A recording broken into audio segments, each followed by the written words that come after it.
And welcome in. Happy Friday, everybody. Welcome to the Nick Club Wrestling Happy Hour. I am one half of your host and virtual bartender, Mr. Nick Teodoro. Joining me, as always, my tag team partner in life, my wife, Miss Nicole. Nicole, what are you having? Oh, you kids know me. Some Tito, some Orange, some cranberry juice. Mr. Nick, tell the people what you're drinking and our three things for the show. I am drinking my Stag's Leap Cabernet, a very special wine for a very special day. It's been a long year, but we've got some great news that happened today. On a personal note, we'll share it. If you know, you know, but we love it. So today we're having a good day. Anyway, our three things: LA Knight and Gunther advance to the finals of the Last Time Is Now tournament. The Continental Classic rolls on, and the Judgment Day rises. We have all that and much more. It's Friday, December 5th, 2025. This is the Nick Club Wrestling Happy Hour. Wrestling has more than one royal family.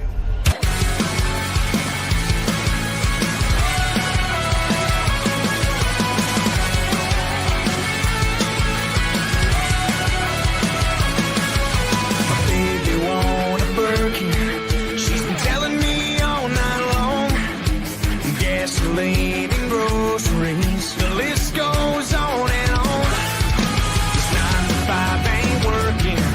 Why the hell do I work so hard? I can't worry about my problems. I can't take them when I'm gone.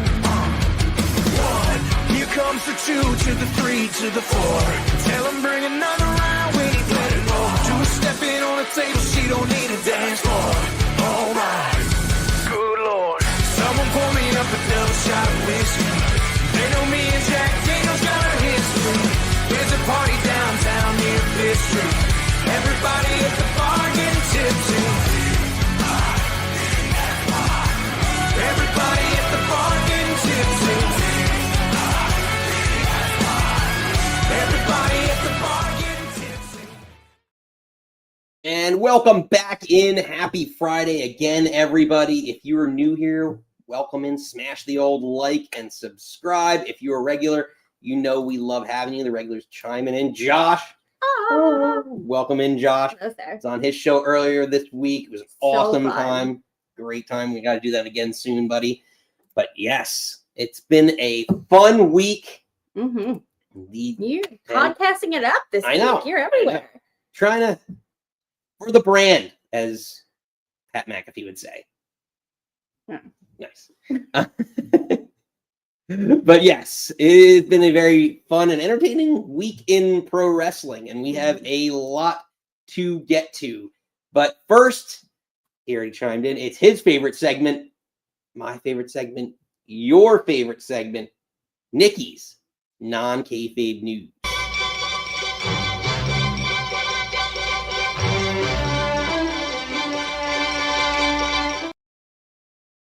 Oh, my babies. We have to start off sad because I feel like Nikki's news always starts off sad. But whatever you're drinking, I need you to hold it up, pour one out for one of the best dogs ever, Larry. CM Punk and AJ's dog, Larry, passed away on Wednesday, and it's so sad I can't even handle it. So shout out to Larry, 12 years old, crossing that rainbow bridge. I guess everyone's looking back now at Survivor Series. Punk came out and he had on his jacket, like the jacket he's wearing here, remember it said AJ's husband, and he wore it for WrestlePalooza. And then Survivor Series has said Larry's dad. And then when he did his clobbering time, he like grabbed the patch. So it was like, I don't know if they knew that it was coming, but just like looking back at it now, you're just like all the feels, all like dogs forever. But special this fur child. I know. Again, fur for children, those that don't have children, your fur children is your. I will die on that hill. Jackson is my son. I've had him since he was 7 weeks old. He's now 11. Like, they're apparently Ed's wife and my brother have plans to make sure I'm okay when Jackson goes. So I can't even imagine. My heart is with AJ and CM Punk because losing your baby is, I can't even. But yeah, I know. Nikki's news always tends to be sad. But we can pivot now into wrestling nerd stuff, Josh. In other news, TNA has found a new home. The wrestling promotion that won't die, that keeps through all the ups and downs and iteration of good TNA, bad TNA, amazing TNA. They have a new home on AMC. That's a pretty big network in the US. Again, if you're Walking Dead, you're Breaking Bad, you're Mad Men, Better Call Saul, all the spin-offs of The Walking Dead, because there's 7,000 of them. I gave up. Basically, Walking Dead is the one I know AMC for. Yeah. Sure. But yeah, I agree with you on this. This is going to be, I'm super excited because the time slot is going to be Thursdays, I think 9 to 11. Like, so 2-hour time slot, because I haven't been able to follow, we haven't been able to follow them as much as we would like to. And I used to follow TNA so much more back in the day, like 5, 6, 7 years ago. It's going to be a mix. Their first episode is going to be live, but then they have like a certain 60 million US homes. Whoa, Steven with the facts. That's what I started. I know. Well, if it's TV or entertainment related and numbers related, Steve knows. But I think it's a great position. They finally have like a place where we can like watch them again. And they've been on so many, like when they were on like Spike, or then it was just on YouTube, and it's like all this other stuff, like, or like the team. Reese will correct me. What's their? Because do they have a TNA like platform? Right? Don't they have something that you can like watch TNA TV? Yeah. Whatever channel, but like. Yes. But this is going to make it so it's much more accessible. Exactly. And I think that's going to be exciting for them. Yeah. And that's the interesting thing. And I know, this came up. I was asked this by Matt, who was on our show a couple weeks ago. And, could this help them overtake AEW? I don't think TNA is ever going to, not in the near future, overtake them, but this will give them a great, because this is not the same platform that Turner is, that the TBS platform is on in terms of homes, but it's close. It's getting closer, and it'll give them a better opportunity to get there. Yeah. So to me, I'm excited for where this could go for them and help them maybe infuse a little bit more money and cash into it and be able to build up some more stars, because they built up a lot of stars. Yeah. And there was also, I forget, but there was also rumors running around that once TNA goes to AMC, that they won't be like have that partnership with WWE anymore. Apparently, that's Reset's TNA Plus. Okay, that would make sense. But apparently, the partnership with WWE and TNA is still going to stay strong for WWE. I don't want TNA really needs to get something out of this. Yeah, but maybe the help with the. I know with the Warner Brothers thing and the potential, so many the HBO Max split. Everyone's worried with AEW, like what this all is going to yield with this now turn with TNA on the AMC network. I still think they're going to get a deal somewhere. I just hope, I hope it's more. I loved it was on Max. When we could rewatch it on Max now. But TV deals, they change year to year. On ways, it's almost 2-year deals, so I don't think it'll be that big. Yeah, I think you'll still get. I think it's great that now TNA will be on AMC. Like, you'll still, for the next probably year or two, like, you're still going to see AEW on TNT and TBS, and whether that changes, but it's not like all of a sudden, like, they're not going to have a home. Right. No, exactly. I think the product is too good. It's going to be, it'll find a home. I'm not worried about Yes, but I think there's so much speculation and so much actually, like, in companies, like, when Disney bought whoever, like that was like had to get cleared by like I almost said CDC, that's not it, but the FCC. Yeah, the CDC. We were talking about The Walking Dead. Now that's on my brain, but it's like it has to get approved by so many channels. And like I remember when like my company bought that company, we had to sell a product so these two companies can merge. So there's so much like US. It's an interesting concept, Josh. They do like an AEW network for $8.99. I'm sure they all kind of have. But yeah, I miss the WWE network so flippin' much. But yeah, Reese thinks Amazon or Apple. Yeah, one of those would be great. Amazon would be good because we don't have Apple, and we're just selfishly picking it on ourselves. But yeah, I think reach wise, yeah. But yeah, I don't know. Again, all the boats, all the ships, all the things. I think this is great for TNA. I think it's great for wrestling as a whole, and I'm excited. I think hopefully maybe we'll watch it more. I'll definitely put it on our DVR, which is probably full, but we'll find room for it. We will.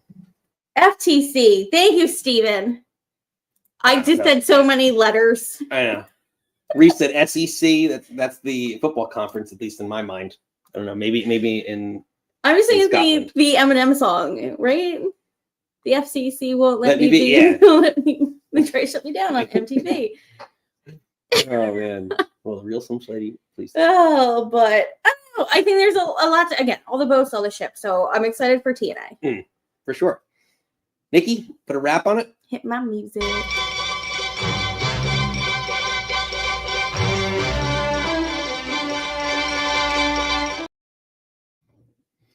All right, Nikki, let's switch gears and kick it into kayfabe. And let's go over to our AEW takeaways for the week. Real quickly, let's check in with AEW Women's Champion, Chris Statlander. This is the AEW Women's World Champion, Chris Statlander, and this is the Nick Club Wrestling Happy Hour.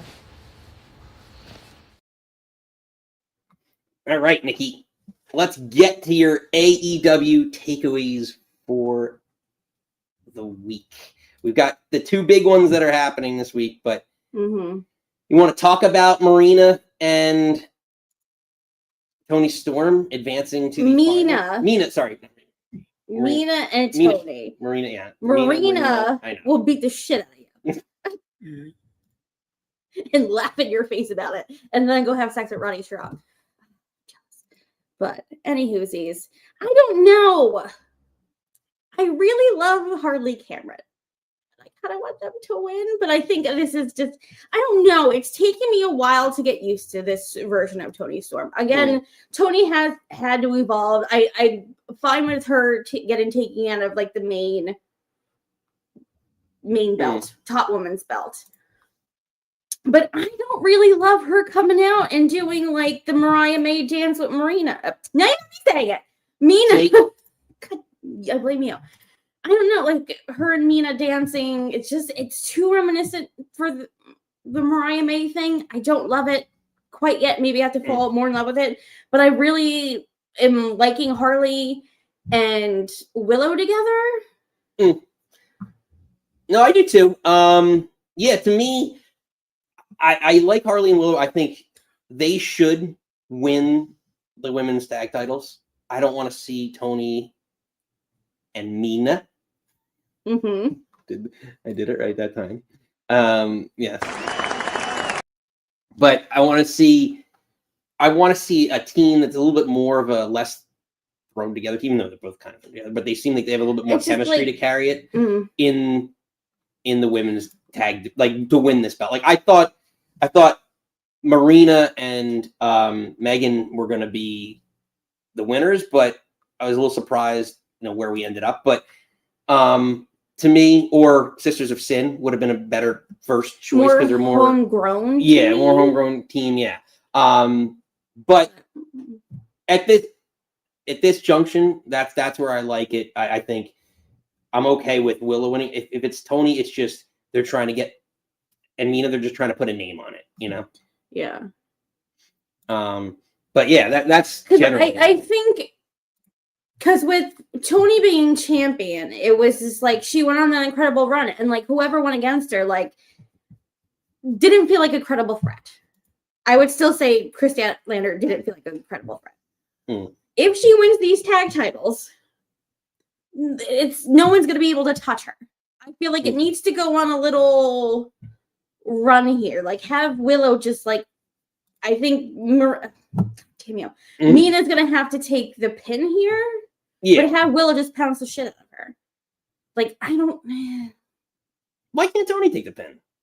I don't know. I would actually rather Toni take the pin because Mina could use a little bit more. And actually, yeah, like kind of to Reese's point, if there's a tortured Toni Storm coming, like maybe Toni takes this pin and Mina, Toni's the reason that they lose. Maybe. But again, Toni lost the blood and guts for them because she surrendered to save Mina. Right, but she showed weakness. That's weakness. That could be viewed as weakness. I don't know. It'd be interesting to see. But we move along. The other takeaway, let's get to it because I can't avoid it.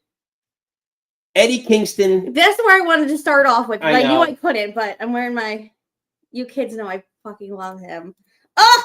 But let's take you back to Eddie's promo when he confronts Samoa Joe, discussing a little bit of Hook, a little bit more. He learned what it was like living on the other side, eating with the second place people. You know how the steak tastes at the third place table.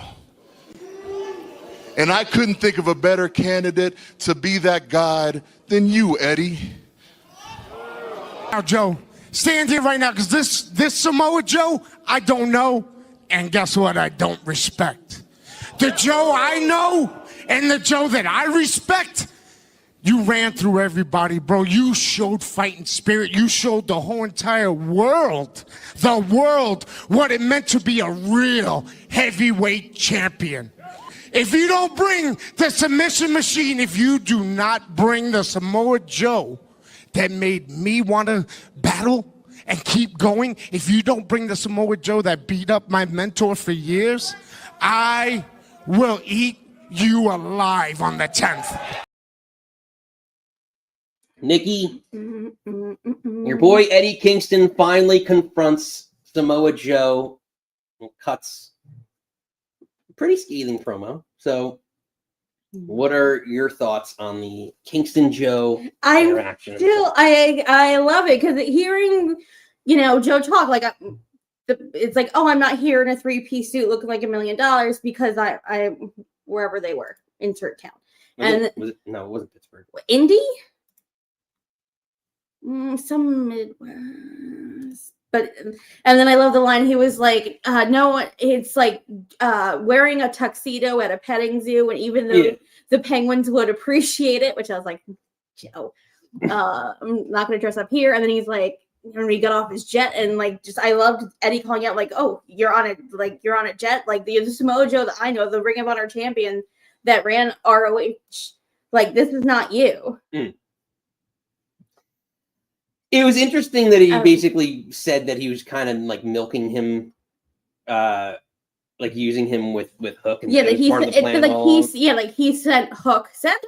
He sent Hook to slum it with Eddie for what, a month? Yeah, man, that must have been a long month. 2 months, maybe. Was it maybe more than that, because he had that shit match? So fuck Big Bill forever. Maybe, but.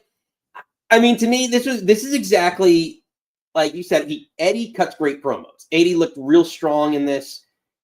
He looked as good as he possibly could. Now, I wonder, could he have done this when he was with Hook, and they left him with Hook for a little bit and maybe helped elevate Hook and be a mouthpiece for Hook for a little bit? But I digress.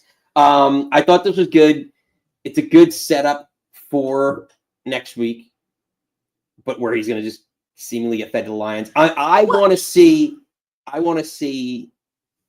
Where it's ultimately going to end up, where it's Eddie and Hook, because I think Eddie Hook match should be like. I wish they left him with him for a little bit longer, but I think that's going to be where the money is, because he was supposed to be with him, and like how I was your mentor. Like I like that match potential and that pairing, coming up and what they could do with each other, because Eddie is going to put him over. I think better than Joe would. So. I don't know. Just Eddie can read me the phone book. They were in saying they were in Fishers, Indiana. That's close. I said Indiana, not necessarily Indianapolis, but thank you, Kat. Reese is saying a good promo, whatever you're like. Yeah, I know everyone shits on Eddie, but what if? Yeah, what if that's why they took the belt off Hangman, because they wanted to do this little Eddie run? Again, Eddie can drop it at World's End. Yeah. 3 weeks later, just this one little, oh my God, roll up something. What? It would be crazy pants. It would be. But I don't know. It would be a pretty. But like, pretty did they just, unless like, if you want to circle back to or circle to Eddie Hook, then obviously they'd have to interfere in the match. Like Hook would have to cost Eddie the match, I think. Yeah. Also, have Hook stop talking immediately. That promo when he was like, "I'm the best second generation wrestler." I was like, "Oh, honey, sit down." I don't like him talking. I liked him again. However you feel about the Taz, what were they called? Team Maniacs? Taz. Tasmaniacs? Back in the day when it was Team Taz. with But yeah. Tasmaniacs is better. Well, but when he just like ate chips in the background, came out, choked people, and left to the good Action Bronson song. I don't want to hear Hook talk. Maybe if he was doing promo classes with Eddie, maybe get somewhere. But his little promo with Hobbs and Shibata, I'm just like, Nah. I don't. We'll see. I thought it was. I mean, it built enough hype for a 1 to 2 week build, right? Like for less than a month build up. So it was good enough for me. I'm all for it. So, but Nikki, we move on. Fine. Sorry. To the Continental Classic, which I'm calling the convoluted classic because there's a lot of different wrestling going on, a lot of different brackets. But let's get to it as Kazuchika Okada, Kyle Fletcher, and Claudio Castagnoli all got victories, and some were a little bit more crafty than others. A little bit of a thief in the night.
Nikki, the Continental Classic continues.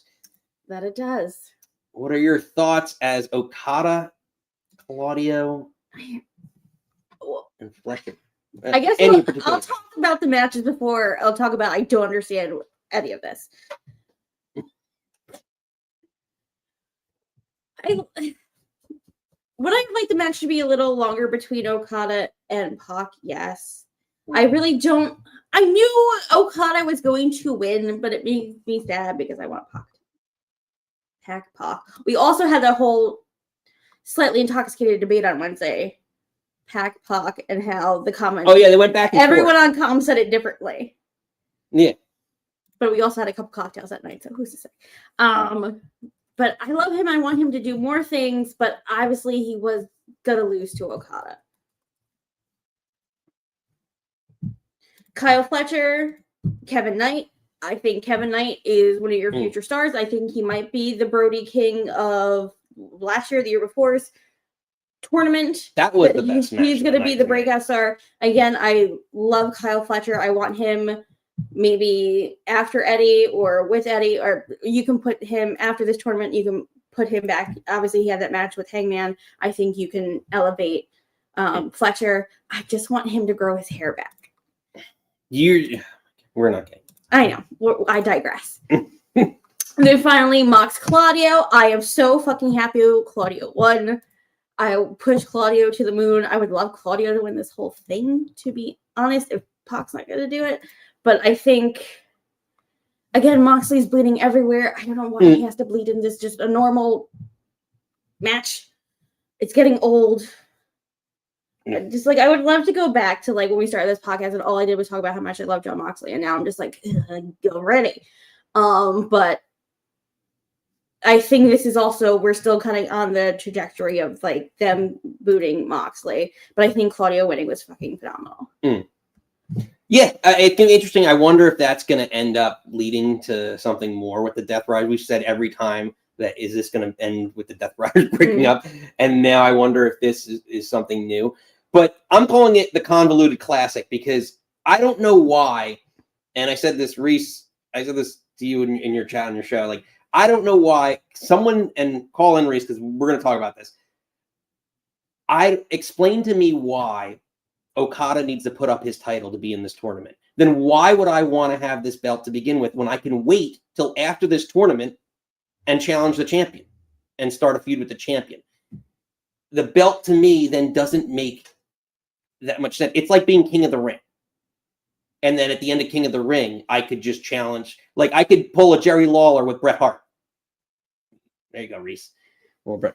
But like that's to me, kayfabe wise, it makes no sense. So like someone explain to me. Yeah, because if he loses, then what happens to the unified belt? No. Then why unify them if there's a potential to break it up? And then why have the national title? Right? Yeah. Why?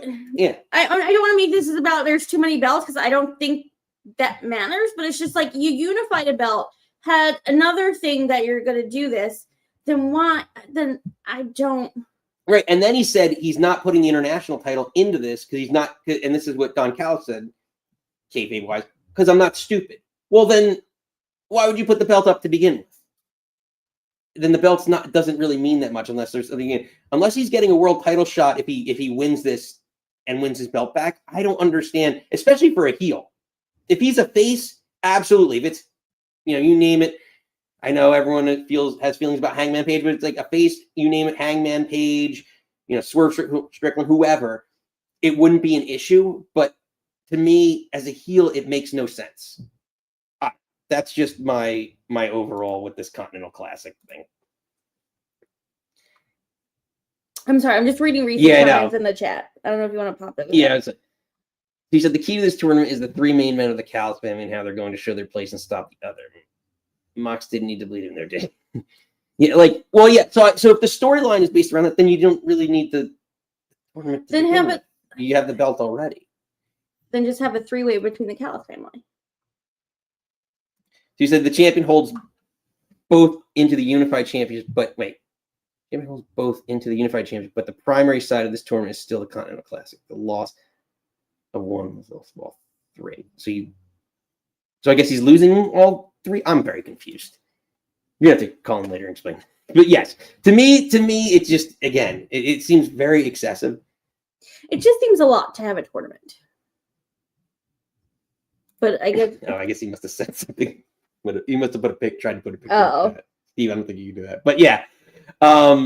So that again, but I guess your point as the heel, why would I do this whole fucking tournament? So I guess if he loses, he loses. To lose the belt. Yeah, exactly. So then you'd put up all you your would belts think, again. Or have your Continental Classic, and then the winner has the match with Okada for the unified belt. It just seems to me like there's nothing in it for Okada other than he's losing. It's a lose-lose. That's I guess what I'm getting at, right? Does that make sense? It's a lose-lose this tournament for him. Either he wins the tournament and wins all his stuff back, or he loses and loses everything. Yeah. That's kind of I don't know. But I don't know. It's something we'll put a pin on it for now and discuss it a little bit later, maybe top of the hour for call-ins, and we'll go from there. But Nikki, let's switch over. Crossing the line. Well, let's hear first from our friend, our official, Jimmy K. This is former WWE referee, and you're watching the Nick Club Wrestling Happy Hour. And if you're not watching, I'm going to come find you and disqualify you. That's right. He's disqualifying you. I'd be like, you're out of here. All right, Nikki, let's get into Monday Night Raw. Let's start. We started with Raw, or with AEW on a promo. We wanted to start with promo. Let's start with Bron Breakker's promo. Let's look back at it.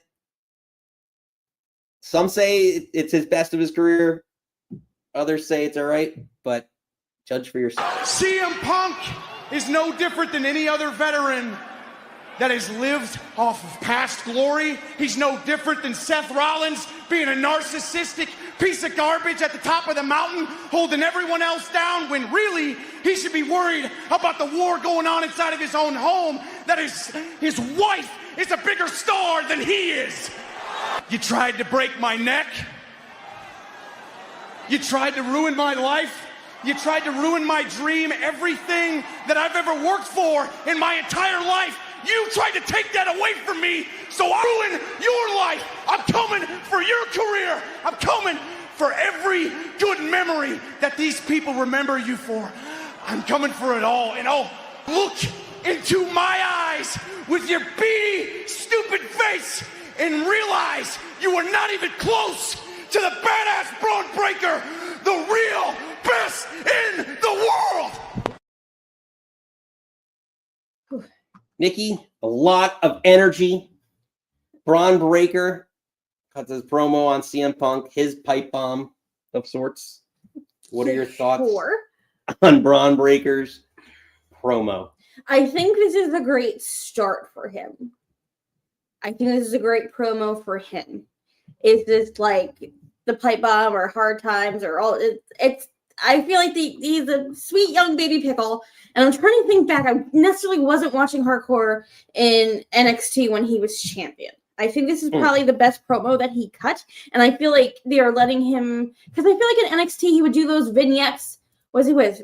I don't know. He was like, he's like fishing, or he's at the fucking, he's like doing stupid shit. I just feel like this, like, let him be a fucking Steiner. Let him be like his uncle and cut a little unhinged promo. I did like him bringing up that, like, when Bron Breakker came up and CM Punk, if this is true or not, I assume it's true, that like he was like, you got to cut a promo with the big boys. And he's like, why do you freaking know? Like, I love that part. I feel like there was a little more like a personality to it, and it didn't feel. I know this was probably scripted for him, but it didn't feel unnatural. Yes. Mechanical. Yes. Maybe mechanical is the word I'm looking for. Because a lot of people, yes, because so many of them get those seat and they're like that. This feel, and I don't know if maybe this felt like a little MJF to me, that he's like, because MJF looks at all the different cameras and was like, he's trying to do a style like that. I think with more practice, he can get that, because MJF is very good at like looking at, like, I'm looking at Stu and then I'm looking at this camera and then I'm looking at Harkin and then back at Stu. Like, MJF is so fucking good at it. Yeah, because at the end, he needed to look. He needed to look, and he didn't exactly hit it. But I feel like this is, his first big main roster promo. I think it's good. I think this was his coming out party. I hope let's build on this, and he'll get better and better as it goes on. Again, he's young. He's with Paul Heyman. I feel like he's your future. Now the rumor is that he's the favorite going into Rumble and superseded Sammy. I think so. He's got the pin over. The question is, on January 5th, does he go in with Bubba? Because I could see a world where, like,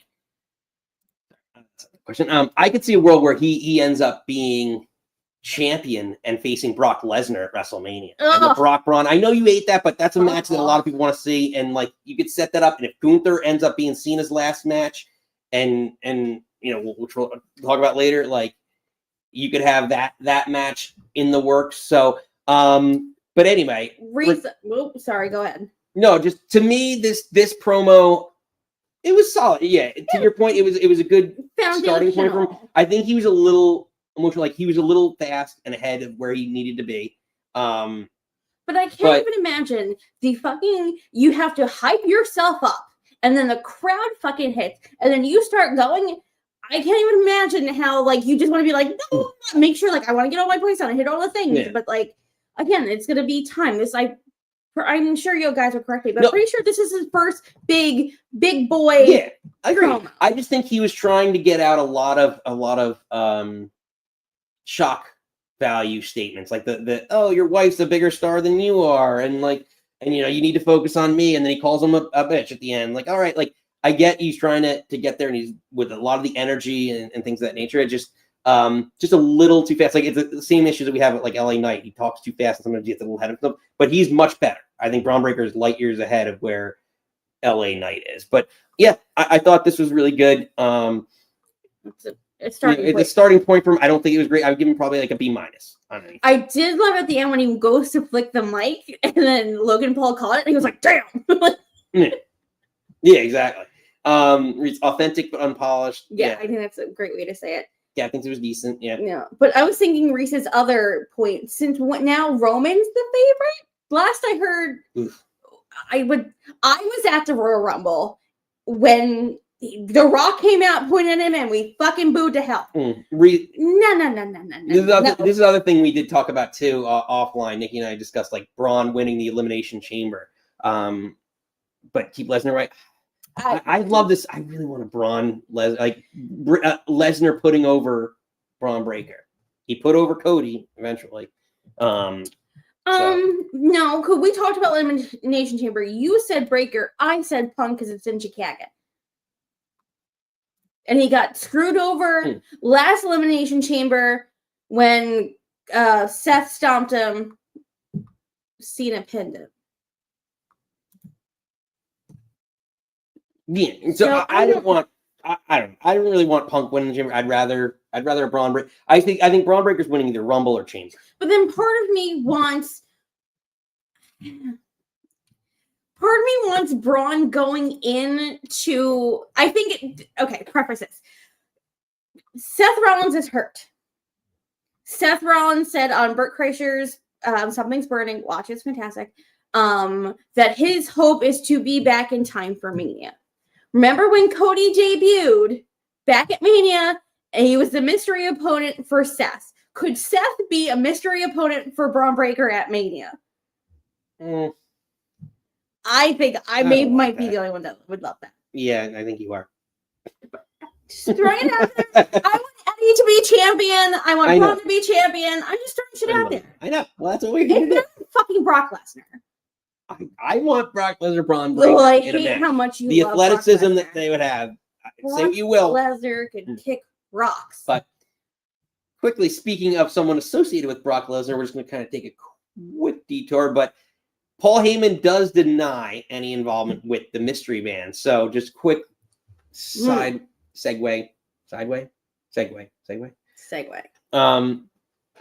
But my question again throws out there is who the mystery person is, because I don't think this mystery person now. The more I think about it after the new developments on Raw with Paul Heyman saying he doesn't know who this is, it has to be a name. And I think, Josh, kudos, because we talked about this a bunch of times back and forth. Like, I think Jericho has to be the guy. I think it makes so much sense because they attacked CM Punk. It's got to be a name. You got to give me a name. You can't give me Austin Theory. Well, I think that's the thing is whoever did the actual stomp is not the person that's going to be revealed.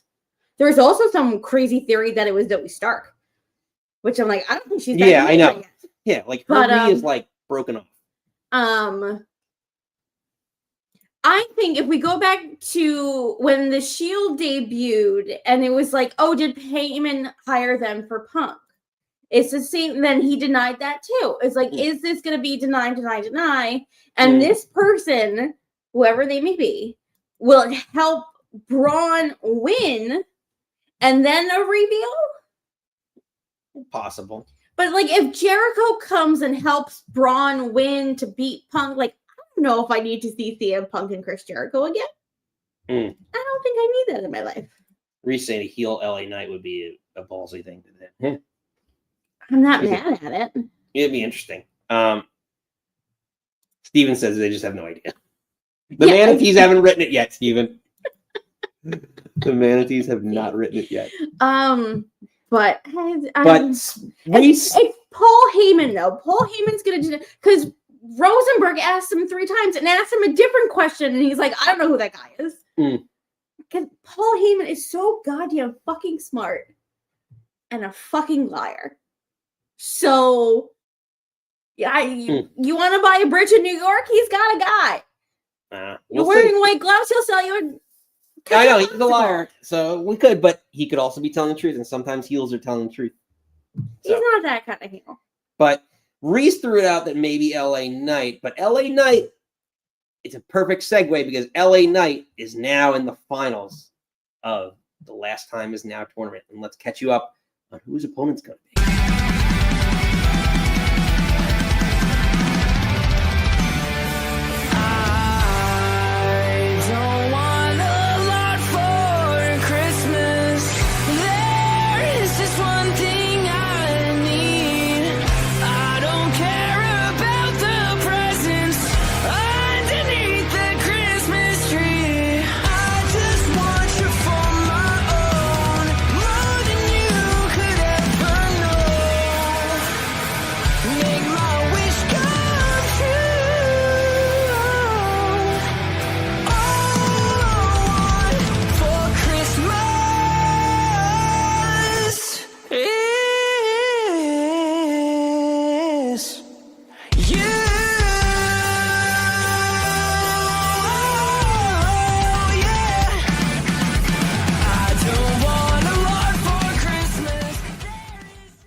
Nikki, Gunther, and LA Knight advance to the finals, and all they want for Christmas is a date with John Cena.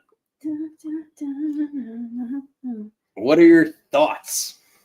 Yeah, Gunther's winning, but I really, really, really loved LA Knight beating Jay because I didn't think we needed to run that back.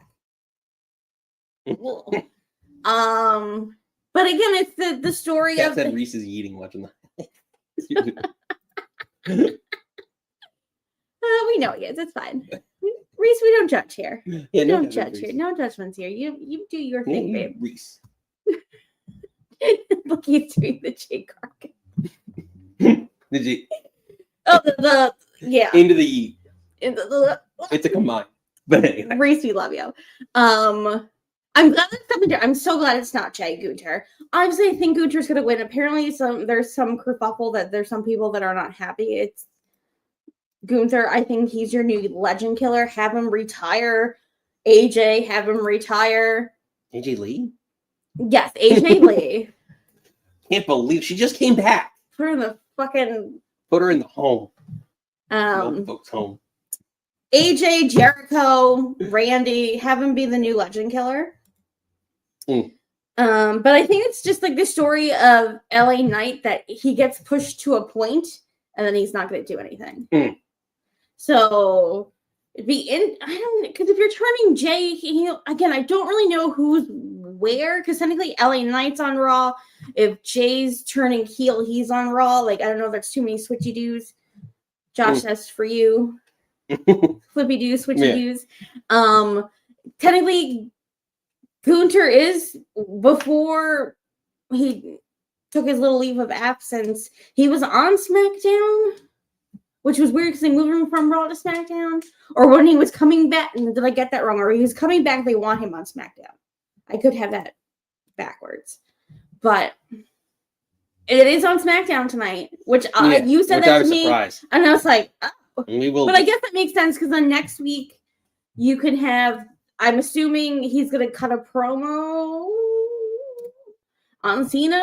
And then like, is Cena going to do like a pre-tape something on him? I'm hoping to get more of what Saturday Night's main event is supposed to be. Because John Cena said he wants to make it a showcase for NXT kids coming up and having a mix of things. I think we maybe just get Joe Henry on the card. I don't know. But I don't know. How does Gunther not win? Yeah. Well, I'm surprised. So first off, yes, I'm very surprised that LA Knight got to the finals. I thought it was going to be him and Jay, Gunther and Jay again. But it still sets up the same, dynamic of him having this fall, right? So I'm okay with that side of things. But yeah, I don't think it makes sense. Now, it would be a hell of a push for LA Knight because he hasn't been getting pushed. We've talked about his push only going so far. So to give him that match would be the hell of a moment for him as a face too. But yeah, I think a heel Gunther's just proven so much more. It would mean so much more to Gunther's character and everything else. Goldberg, have him take Cena and go down the fucking line. Because it's not going to do shit for LA Knight. And I know people were like crying about like it should be Obafemi. I really don't get the Obafemi train. Again, I think he's still so new. But I think someone, again, because they're like, oh, Gunther's too old and which is stupid. But I just feel like you had him retire Goldberg, have him go on this trajectory. Because it's not going to do shit for LA. Yeah, I don't think so. Unless Cena's winning his last match, then have him pin LA Knight. No. Yeah, true. So what I do want to talk about, though, is what are your thoughts on the booking of this tournament? And we'll throw out, some of the names in there. We said there was supposed to be surprises and things of that nature. Like we did see Zack Ryder and Nick Nemeth come in, Dolph Ziggler come back and return to the company. But could they have? It feels like they could have done so much more. This was booked very convoluted. So because we didn't see this because when this first came out, I was like, I want to see a fucking bracket. They just put this shit together. Yeah, like you look at some of the names. Later. Hold on, we'll just take a look.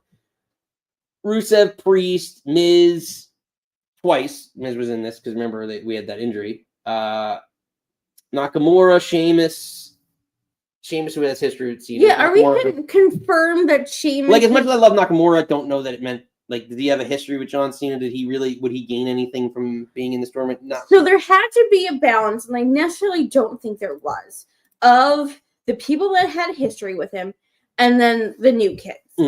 And then it was fun that he like wanted surprises because he did obviously has history with Ziggler and Cardona, Zack Ryder, whatever you want to call him. That he had history with them. So them popping up, obviously Ziggy getting a huge fucking pop. I think Ryder got a pop as well. So I get, but it wasn't like again like Nakamura. I don't think there was enough of that. But I guess they said that like Nakamura is the one that eliminated. Yeah, I just think because of the Rumble. You had more of an opportunity to just bring in like maybe bring up NXT guys that have a bigger name. Bring maybe one or two TNA people that have a little bit bigger name, like from outside the company. Like. Just Santana maybe even throw like even someone who like throw why isn't AJ in this tournament? Like AJ could just be someone to have a match with someone in the tournament, you know? I just think that it's a big miss in terms of like names that you could have. You're not expecting them to go out and bring an Edge, right? Because he's under contract. But you have things already in the roster, you have names already in the roster that you could use to make it better. And ultimately I don't know. It was underwhelming. Perfect word. I think people were also bitching that you had Bronson Reed, but you didn't have Breakker. So are there bigger plans for Breakker? Probably. I don't know. This again, it's just more of I feel like they bungled Cena's whole thing. And when I saw, again, this could be controversial. John Cena is on Joe Rogan's podcast. I'm gonna give that a listen. That's gonna be real weird, and I'm here for it. Yeah, we'll see. But Nikki, that wasn't how Raw ended. Raw ended with the Judgment Day Rising, and specifically Liv Morgan grabbing her two ladies. Josh, I know you're all about a heel faction. Maybe she listened to a little bit of Shania Twain and she said, "Let's go." The best thing about being a woman is the prerogative to have a little fun and go totally crazy. Begin of a lady, men shirt, short skirts. Really go out, yeah, doing it sound. Get in the action, feel the attraction. Color my hair, do what I did. Wanna be free and feel the way I feel. Man, I feel like a woman.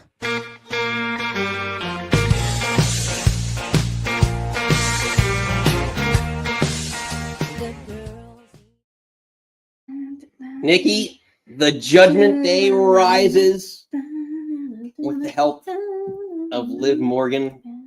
Nikki's just singing along. I'm jamming out.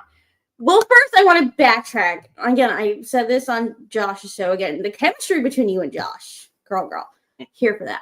But I love when the women get to main event, and there's a lot of women that got a little spot season here, which made my heart happy. Coming off the heels of what Cena just did, right, with the Dom match at Survivor Series. Yeah. So, what? No, I'm agreeing with you. Yeah. Oh, I thought you said no.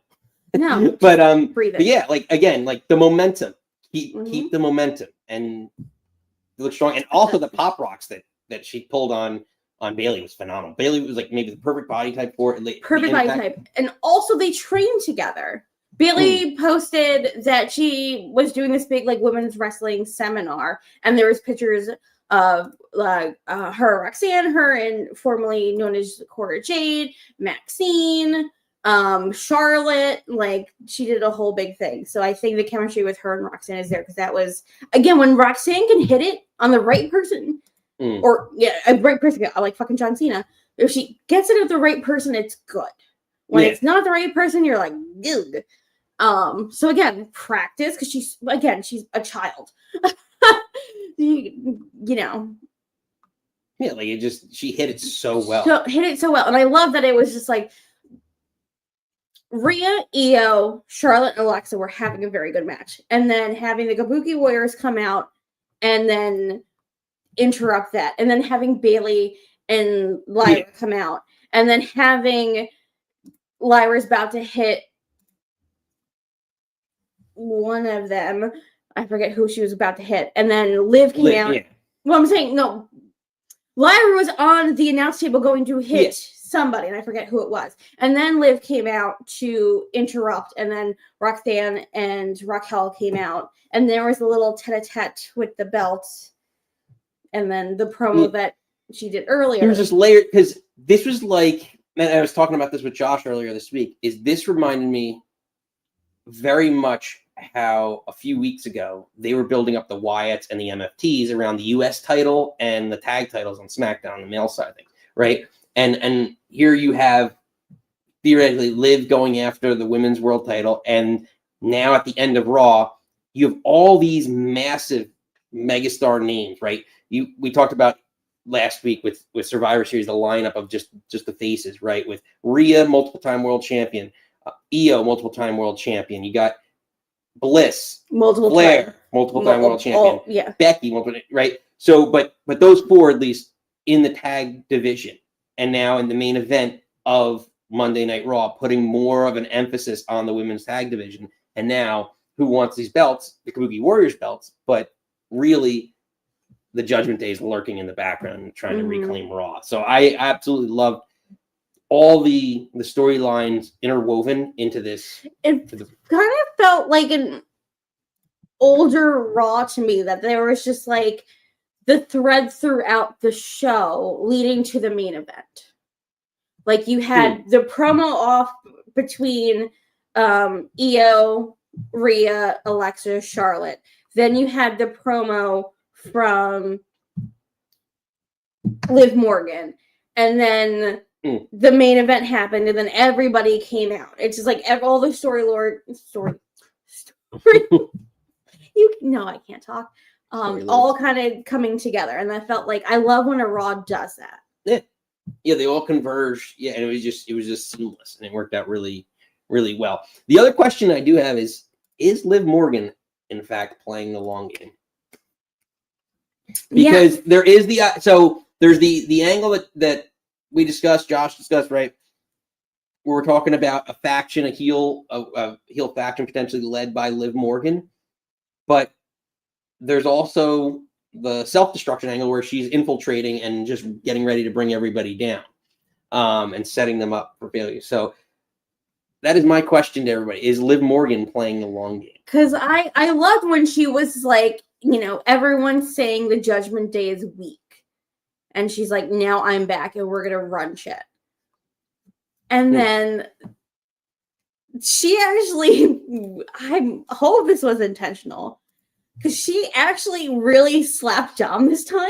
And he kind of had a shock face. And then she just like jumped and like grabbed his face. And I was like, oh, bitch is planning and I'm here for it. And then there's like the reactions of like people cut like what JD's face looked like and like Finn's face looked like, and it's just like, I feel like she's gonna take them down with him.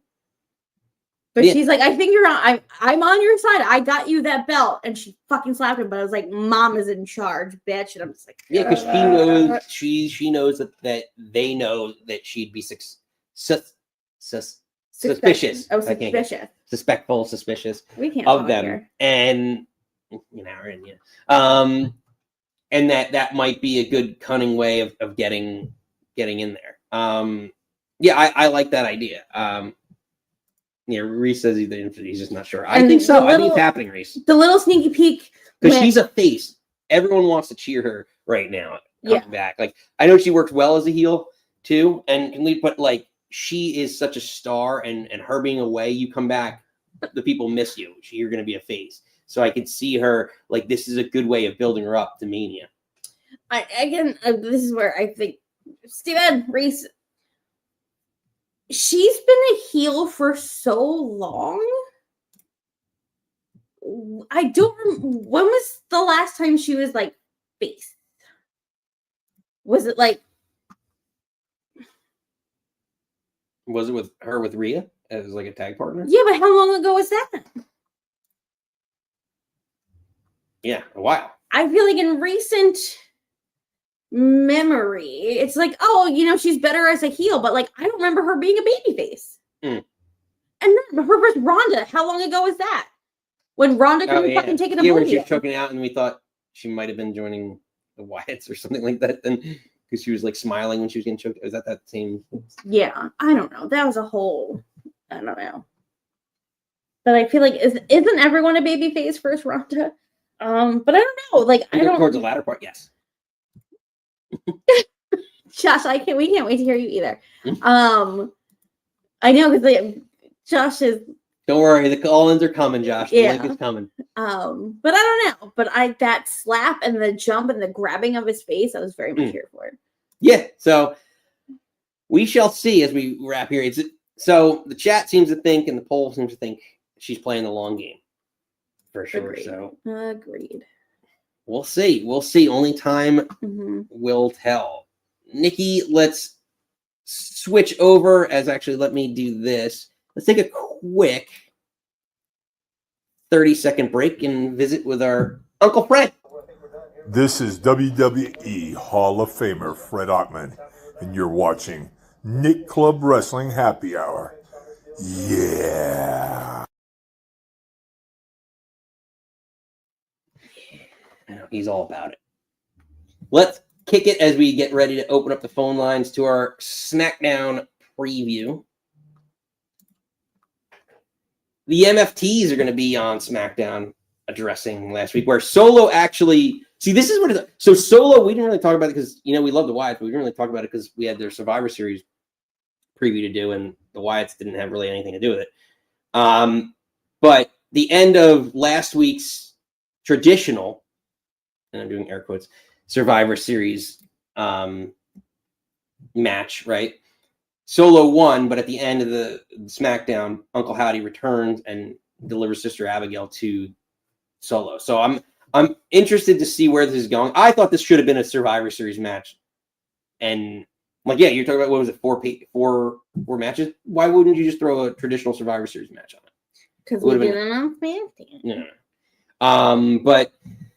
But yeah, I'm excited to see where this goes. Do you have any thoughts on the MFTs?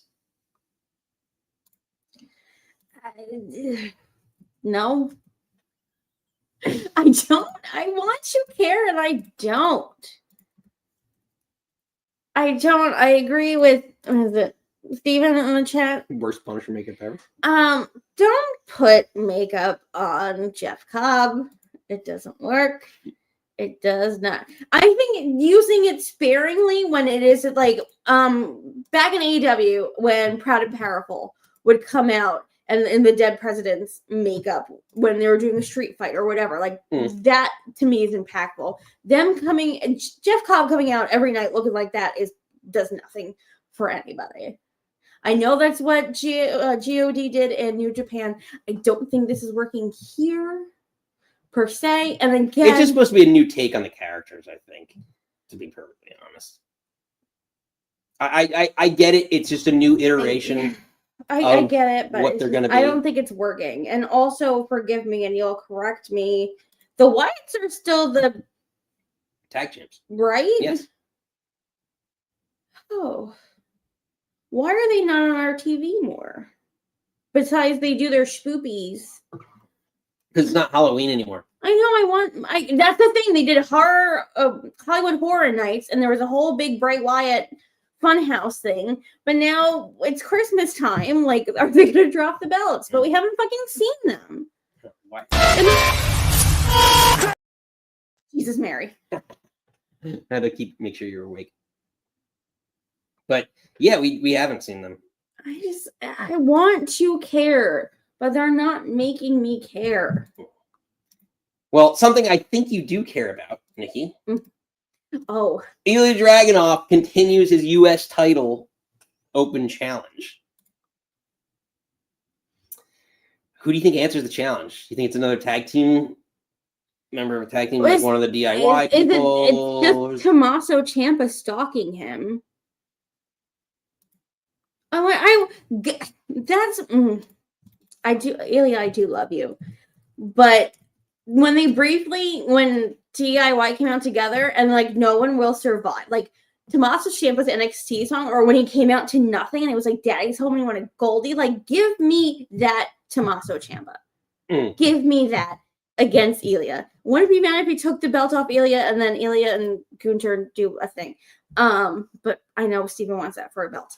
But I don't know. Then if it's not, then it's gonna be. I'm a little sick of it being because what he did Fraser, he did Axiom. Yeah, like, random. Like let's stop with the tag teamness. Can we do something else? He does need a feud. I agree with you, Reese. But I think this is just to kind of show off his skills for a little bit. But yeah, eventually it runs out unless you have shock value. If you have shock value of someone coming up from NXT or something else, just like keep going.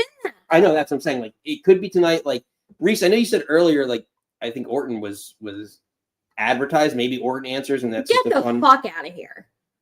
I mean, do not. Just for a good match to give him a win over Randy Orton for the U.S. title, answering the open challenge, that wouldn't be a. We haven't seen Randy Orton in 4,000 years. Like he's gonna come and lose an open challenge to Ilya. Do you hear yourself? I think Orton would do it. Girl. I think Randy Orton would put him over. Sounds like Big Match Dakota. The craziness you're talking right now. Move on to the ladies then. I also Bliss and Kairi Sane. Why though? Because the tag we talked about it. Everyone's after the tag titles. I don't then have a tag match. I'm really over half the tag fights each other, and the next week, well, I guess we already had Charlotte Asuka last week. Which again, oh my God.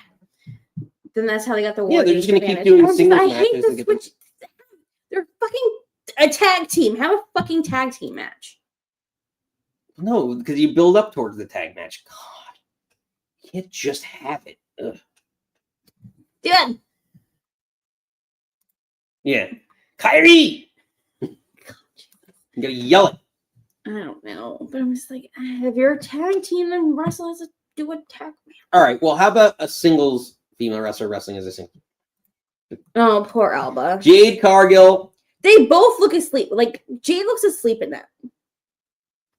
She does look tired. She looks like she's about to fall asleep, and that I think Alba's very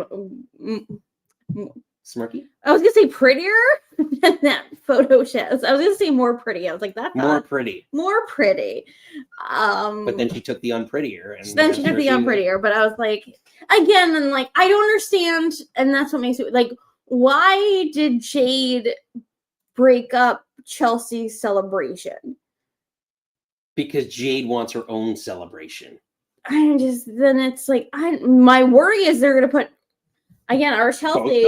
Yeah, or unifying because they don't give a. There's reports that Triple H doesn't give a shit about the women's mid card. So why do it at all? Just like I don't know. Again, if you can talk, people on SmackDown need feuds. Like there was no one for Jade to feud with besides Chelsea. No, I don't want to see that. As much as I love Chelsea. She needs a feud. Ilya needs a feud. What is Cody's feud coming out of this? Because fuck, I don't want to see him and Roman. Yeah. Like no one. Here's the other one that's. I feel like no one on SmackDown has anything. He's going to address his future tonight.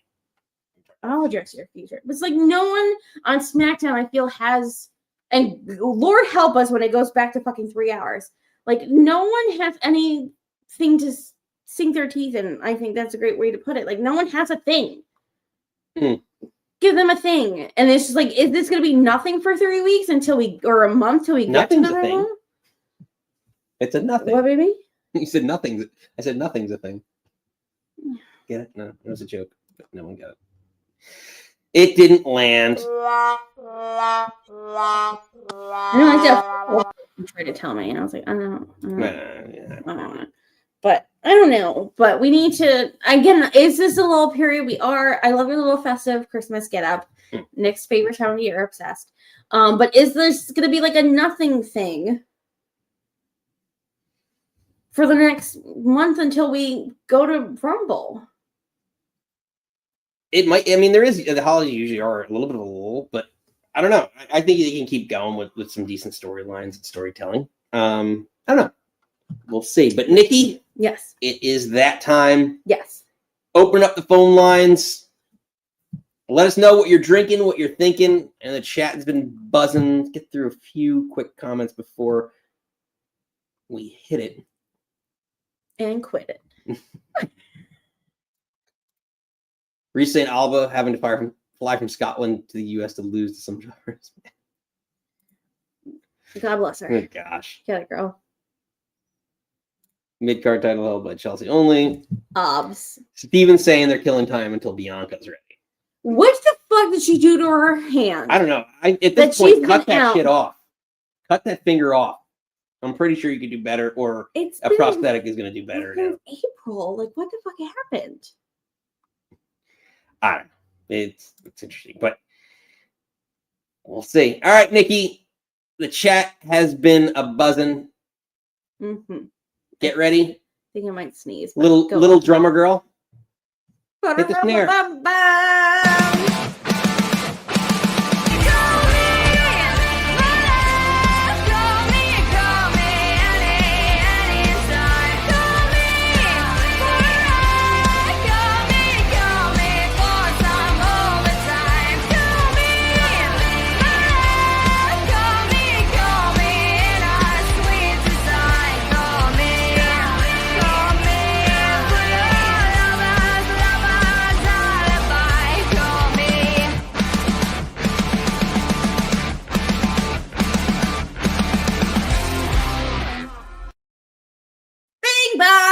You have to get your little bing bong in. All right, Nikki. Chat has been buzzing. Let's get to it. Unfortunately, his doppelganger informs in the form of WWE's Jey Uso lost this week. But we got 4 letters, 1 name, 1 sound. Oh,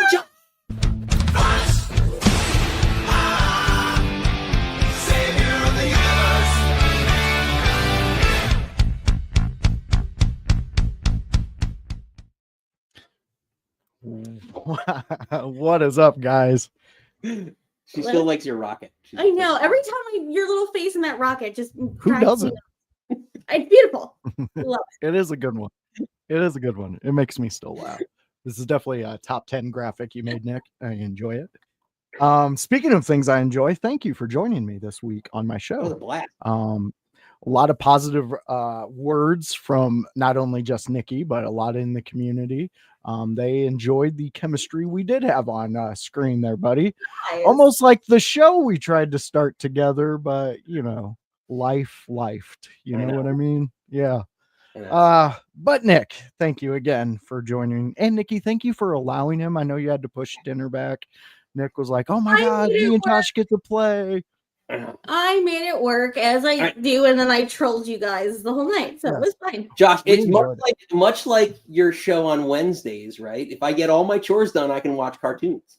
Exactly. There you go. See, it's all one circle, and we're just rotating with it. So Nick, real quick, and Nikki, because Nikki, you brought this up, and then Nick, you chimed in on it with the John Cena tournament.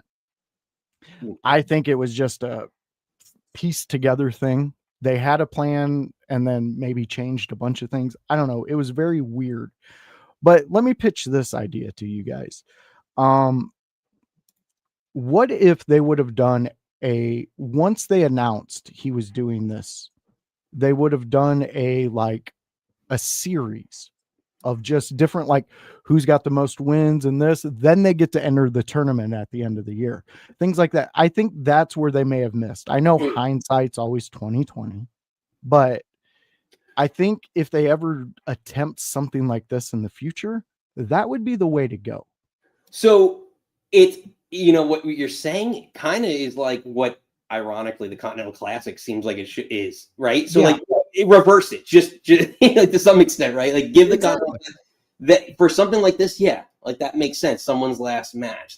That's my like doing it every year for a belt, the same belt, like makes no sense. But like this perfect scenario, it's like the King of the Ring tournament almost. Well, and it's like you guys also said, there wasn't enough mixture of what we were expecting with the younger talent and then the history talent and then the surprise. Like it wasn't enough. Not to, and again, I say it all the time. I'm not a big Cena supporter. I never really liked him when he was around doing his run. I understood it. I get it. It's much like LeBron. I get it. I don't like it, but I get it. I think he deserved more in this. And yes, Nikki, I am also waiting to hear that Joe Rogan podcast with him and Cena, because I think that's going to be epic.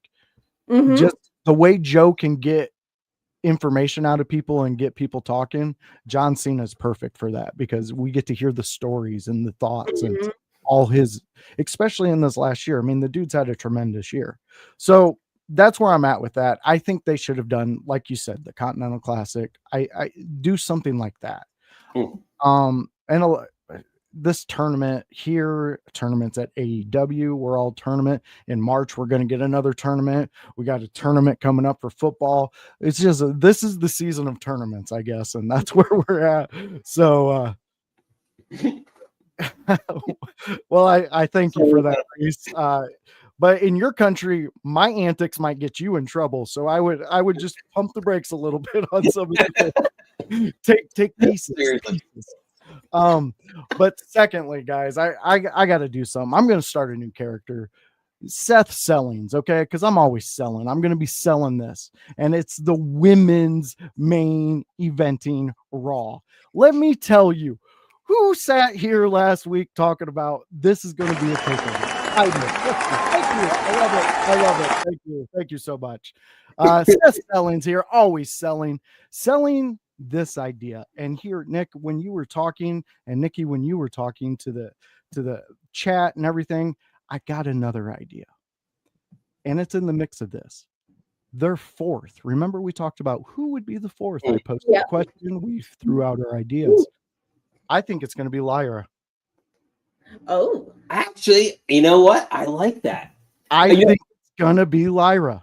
So as you were saying this, so I looked more into just like when I was thinking about this, like, so Reese mentioned last week who would be a fourth that would be like Tatum Paxley, and like her promo is very similar character wise as well. But yeah, I like the Lyra. I think, you know what? I think that's the perfect. But because if you look at the tag team as Roxanne and Raquel, you need the mid card person, and Lyra fits that perfectly. Who could elevate to a main eventer, and she fits exactly that mold. So, touche, Josh. That is a good. That is good. Not mad at that at all. I don't know that there's something about it that. Well, to further support your theory, here you go. I'll give you. Asuka was trying to turn Bailey on her team, right, for War Games as well. So that's another layer, you know. Dude, when you guys were talking about it, I just sat, I was driving at the time, so that's why I was not commenting. I had so many comments. You could ask my daughter; she heard them all. Josh is like Ted, Josh is like Ted in the first one. Sorry, I was tweeting. Exactly. But I really think this is where they're going with it. And I mean, you can buy this now for 4 installments of $399.99. So if we do this, you're going to get some great things out of it, and you're going to get me to become a Lyra fan, because a heel turn with Lyra in this moment, especially to push Bailey over to a face, more of a face side, and we get maybe erratic hugger. I'm all for it. Anything that promotes and pushes these talents that I love and I feel that are being stale, I think that's where we need to be going with Lyra. I know she's in a moment right now where she's catching more fire. Her fire's getting bigger, but I think this will just throw gas on that fire, and she's going to be epic. Reese likes her take. Tatum makes sense, but see the reasoning for Lyra. Ultimately, he thinks as a shock Alba jumping ship. That'd be interesting. That could be interesting too. Because But- Chelsea's focused with Ethan, as he's saying. Yeah, I see that. I could see that play, but as a fan, I don't want that. I want her to stay with Chelsea because what's The better sequel. than one faction? Two factions. Exactly. Well, Josh, you like us. We're like growing up Attitude Era. How many factions? Like I just keep remembering. I know they weren't the greatest, but like Los Boricuas and oh my God, were they DOA? DOA? Yeah, I almost called them. I almost called them with the Sons of Anarchy. They were Sons of Anarchy before your Sons of Aces and eights before aces and Yeah. eights was a thing. Dude, everybody had one. Everybody had one, and we all loved everybody in them, and they were fun. I mean, this is how the LWO started because there needed to be another faction. They made one. Like, this is good. This is where we need to be, and I'm all for it. I think this is going to be huge for 2026 for the women's division, and it could potentially land them bigger roles in PLEs and things like that. And that's, I mean, honestly, that's what we're all looking for. So, and yeah, go ahead, Nick. no. To your point, right? Getting bigger roles, like what does it do? It gets more people on screen. And like more factions, you need more time for everybody, more feuds, you could do a lot more. So yeah, I love it. Your 5 minutes. I know, Josh, you love your 5 minutes. And when you can make that 5 minutes work for you, you got me as a fan. I'm a fan. And I'd like to, the last thing I'd like to pose, it's a question to Nikki. And I think I asked you this when I first like started becoming a regular. But I got to recheck if I did. And if I haven't, it's going to be a new question. Where's your mindset with women's wrestling right now? Like, this is the biggest. AEW just had their huge moment for women. Yep. WWE is pushing theirs. Where's your mindset? Where are you loving it? Are you, where are you at? I love it. I wish I had this when I was watching when I was 8 years old. When I'm 8 years old, I'm watching Sable take off her top and have handprint. I'm watching mud matches and pudding matches and evening gown matches. And like this, I'm like, I think two women can have just a hard hitting match. Again, it's just like, beat the shit out of each other. I love that I know the revolution, people get weird about that word and who started it and the Bella Twins and all that other shit, but like, I love it. I think they can. I know who's the problem. I know. I'm sorry. I'm going to say out loud. I'm not into women. I'm married to a man that I love very much. I get the female form. I get the beauty of it. But I don't want to see that. I don't need to see Sable's. I remember I was literally in my mom's living room and my brother had made a joke. It was like, oh, those are my handprints. I was like, disgusting. No, thank you. Like, I don't, again, all these girls are fucking beautiful. I'm glad it's not the emphasis of what you look like in a bikini. The emphasis is on how hard you can fucking hit. And that's what makes me happy. Because I was in those, like, again, I remember the segment. I felt real awkward when fucking Trish Stratus was on her knees barking like a dog for Vince McMahon. That's not what I want to see for my women. Yeah. So, Oh, no. I was there feeling awkward too. Over here in Indiana, I was just a little awkward, being like, "I hope girls aren't like that when I get older. Like, I don't want to get in pudding with them." Just like, this is not and like being such the tomboy that I am, I'm just like, this is what I don't. I thought that way differently. I was like, this, or also. Again, thinking it was like, this is what guys want. I'm like, this is not. It's like, again, it's the fucked upness of like, we can go down a whole rabbit hole. But I'm excited that I get to see women doing actual fucking wrestling and actual fucking moves, because that's not what I grew up on. So I'm very excited for this because they can throw down as much as the men, maybe sometimes if not. Yeah, no. Totally agree with you. And me and Nick have talked about this. You've talked about it. It's phenomenal. And I love where we're at with it. And lastly, for women's wrestling, a few weeks ago, two of the baddest deathmatch chicks had a beat down, Mickey Knuckles and Lindsay Snow. And go check it out. If you're out there, Reese, I know you're overseas, champion your whatever you can get a hold of, your local indie scenes who do death matches, and try to get Lindsay Snow over there, because I swear on everything that I do weekly, she's going to blow people away in the matches she has. I'm excited. Well, Josh, I know you're all about extreme and like indie wrestling, and you're all in that. So if you get an endorsement from Josh, that's our praise. High praise. Yeah. Well, thank you. Some other people don't see it that way. They're like, please keep my name out of your mouth. But others enjoy it. So it evens out. Well, on this show, your opinion, your praise matters. So thanks, man. That's nice. Josh, before we let you go, last shot. All right, last shot. Come check out IYH. We do some fantastic things, like have Nick himself over. We're going to have more of Nick over on our show because, well, he kind of hit it out of the park. And when you do that on IYH, you get more invitations. That's what happens because people want you, and we get tired of hearing people wanting you. So we just give people what they want. So come check us out. We're on all platforms. We do shows pretty much right now. It's like 5 days a week. We're adding shows coming up next year. We're adding a video game show, not only a video game show, but a retro video game show. So be on the take for that. And there's some big plans coming for IYH coming up. So stick around for that.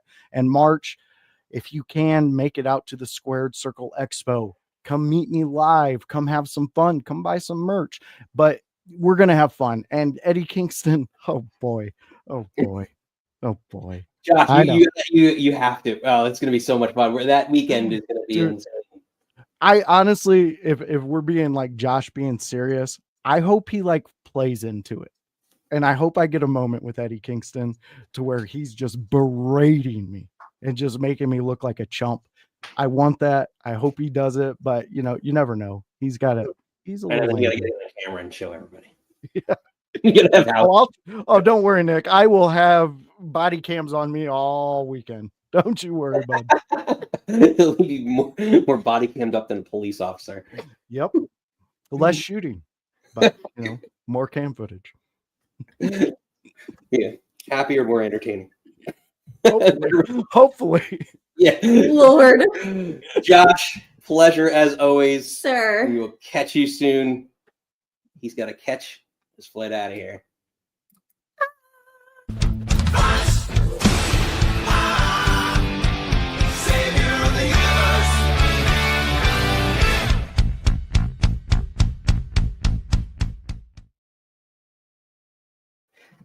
Josh made a great point. He said, he had a nice little segue hitting it out of the park, talking about out of the park. Yesterday, we had a nice one-on-one. Nikki was bringing home the bacon 9 to 5, Dolly Parton style. But, man, the bar solo, we had MLB great Curtis Granderson, ex-New York Yankee, New York Met, Steven LA Dodger. I know, a little bit better for you. Detroit Tiger, over 340 home runs in his career. So check out that interview that was yesterday in the live stream. All that crazy baseball stuff, but a wrestling fan. Yep. And most importantly, talked about Nick about all the charity work he does, baseball stuff, wrestling stuff. Nick was my sweet little baby pickle and asked my breakfast question. I know. He's got some interesting answers for that. He went on for a while about breakfast. And I was like, man after my own heart. You guys know I love my breakfast. So please go check out Nick being solo, a fun guest. Yes, we were talking about venues, which baseball players would be great wrestlers, which venues would work out great for WrestleMania or different events. So it was a real blast. So check that out. We got a lot more coming on this show. A lot more interviews coming. We're going to expand this out. 2026 is going to be a crazy year for us. So get ready. I know. So everyone involved, this community, Reese, Josh, Steven, all you all, Lisa, Joho, get ready because you're all involved in this as well. Buckle up for 2026 because it's going to be a whirlwind. And you know what comes with wind, Nikki? Wind usually comes in a storm, and storm comes with a little bit of lightning, a little bit of Reese lightning.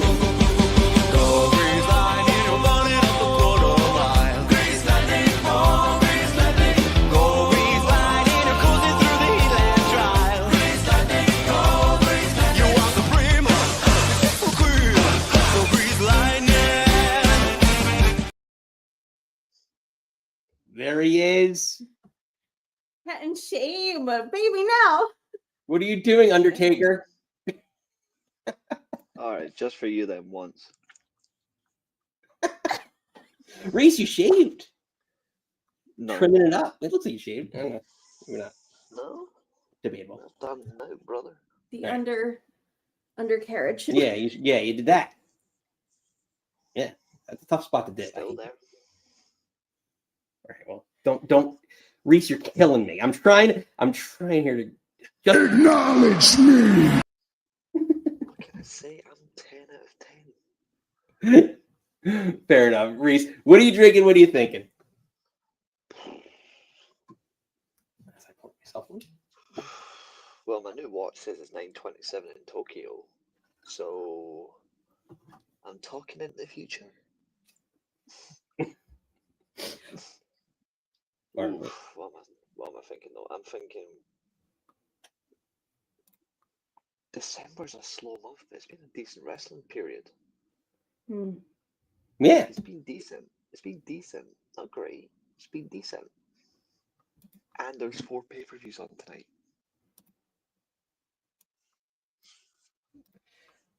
Wait, what page were you on time? So you've got Final Resolution for TNA. You've got Final Battle for Ring of Honor. There's a CMLL show. And you've got, I think it's MLW. Okay, so yeah. Because I always think, like, CMLL, I always get, like... Because, like, now with all the cross-promotion, I feel, like, so torn. Because, like, you have CMLL, and then you also have Ring of Honor, right? Which AEW is associated, like, owns Ring of Honor, but associates with CMLL on the same way. That's where the, oh my God, like, the watering down of the product, you know, like, the oversaturation, I guess, that's the word, of the market really worries me. No, I agree with you. With you know, especially with the sport indoor, like it's great for feuds that you're gonna see, but like eventually the shoe has to drop because someone has to, you know, everyone's got to get a match, right? Like, and especially with like TNA, WWE, like switching belts and stuff, someone's got to get over, and who's getting over? Like, it's real interesting on who's getting what in these talent exchanges, I should say.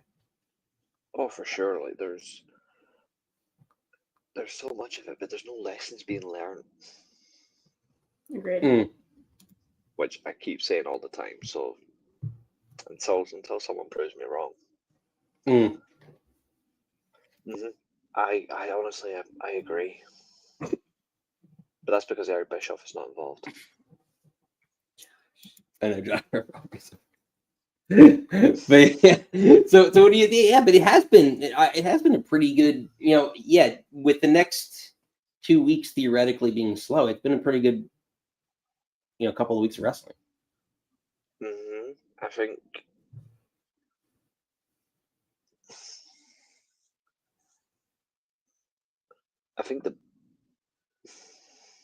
how would I word it? I want it to make sense.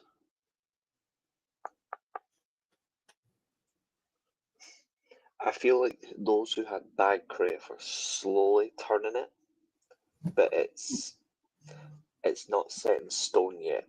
So the biggest example is TNA. They've got their TV deal, but the creative still sucks. So like, I think they're slowly turning it around, but my biggest concern is over-reliance on talent that's not even theirs. They need to knuckle down and sign their own talent to long-term deals. And properly focus. There's no excuse. That's fair. I mean, like, the only problem is, like, how many of those guys are really looking at it as the step stool to WWE? Like, a lot of them, everyone's an independent contractor, so at the end of the day, most of them are going to go where the highest bidder are. So, like, I get where you're getting at. Like, they have to lock up these. They have to pull the Paul Heyman, essentially, right? The old school ECW, like, sign somebody 3 years in advance. It's similar to, like, you know, I look at, like, sports, right? Like, a small market team in baseball, like the Kansas City Yeah. Royals.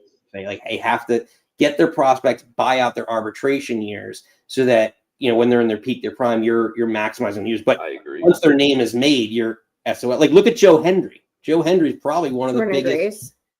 Yeah, Jordan Great. Like they're some of the biggest names. It's like, but they also they held on to him. They extended him basically for that 1 year, but that was probably because the WWE was allowing them to some extent. I think what you need to do is sort of what NXT did when they went on the CW and then all the belts changed. I think you need to have the January 15th. Does that sound right?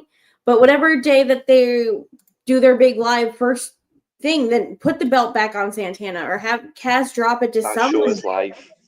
That show is live. Yeah, so have your big live show, reshuffle everything, and be like, this is your big star now. Because again, I'm really sad they took the belt off Santana.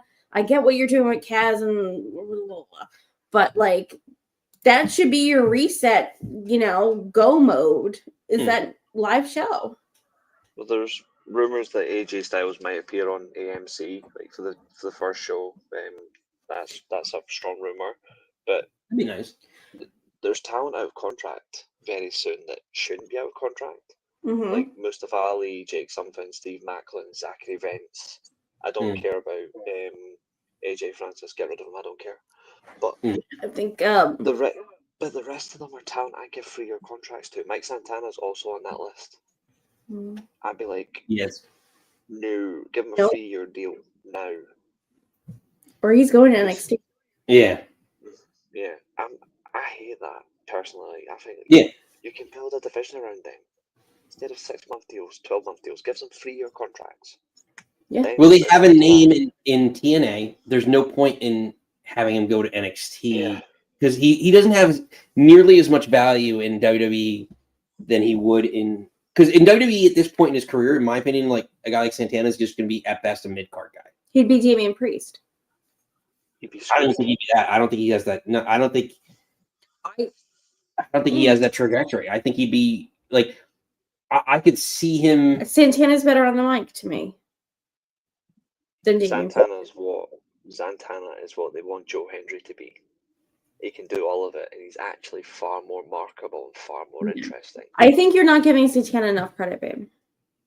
I think he's brilliant. No, I think he's very good. I just think that he would very much get lost in the shuffle in WWE. I just don't. I don't think he would. I think honestly, if you watch his matches, and I mean like you really watch, you will see differences. I'll give you an example, and I can't stand the guy. I really can't. But go and watch Santana versus Moose from last year.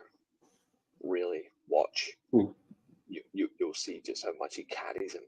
It's really good. Yeah. Yeah, but everyone doesn't. It's brilliant. I agree with you. Like you can be like, but there's been people that I feel like have been great that just struggle, and like it. A lot of it is timing too, where you are in your career, right? Like when you get signed, and like if you're going to go and spend 6 months to a year in NXT, and then which, as much as they want to market it as whether they do or not, as like the minor leagues of WWE, you still go up to the main roster and still have to reinvent yourself. So no matter how much time you spend, like Ethan Page, I don't care how many titles he wins in NXT, it doesn't mean shit when he gets to the main roster. You reset everything. So like it's still not that it's wasted time, because I think it's a necessity for a lot of people to look good on TV, but you still are going to the main roster and having to build yourself up. You're not going to go right to the main event in any stretch. I have a weird take when it comes to NXT, and I don't know what people think about this, but this is my take on it. If you are, say, 4 or 5 years into the business, and then you get signed by WWE and you put on NXT, in my opinion, you should quit.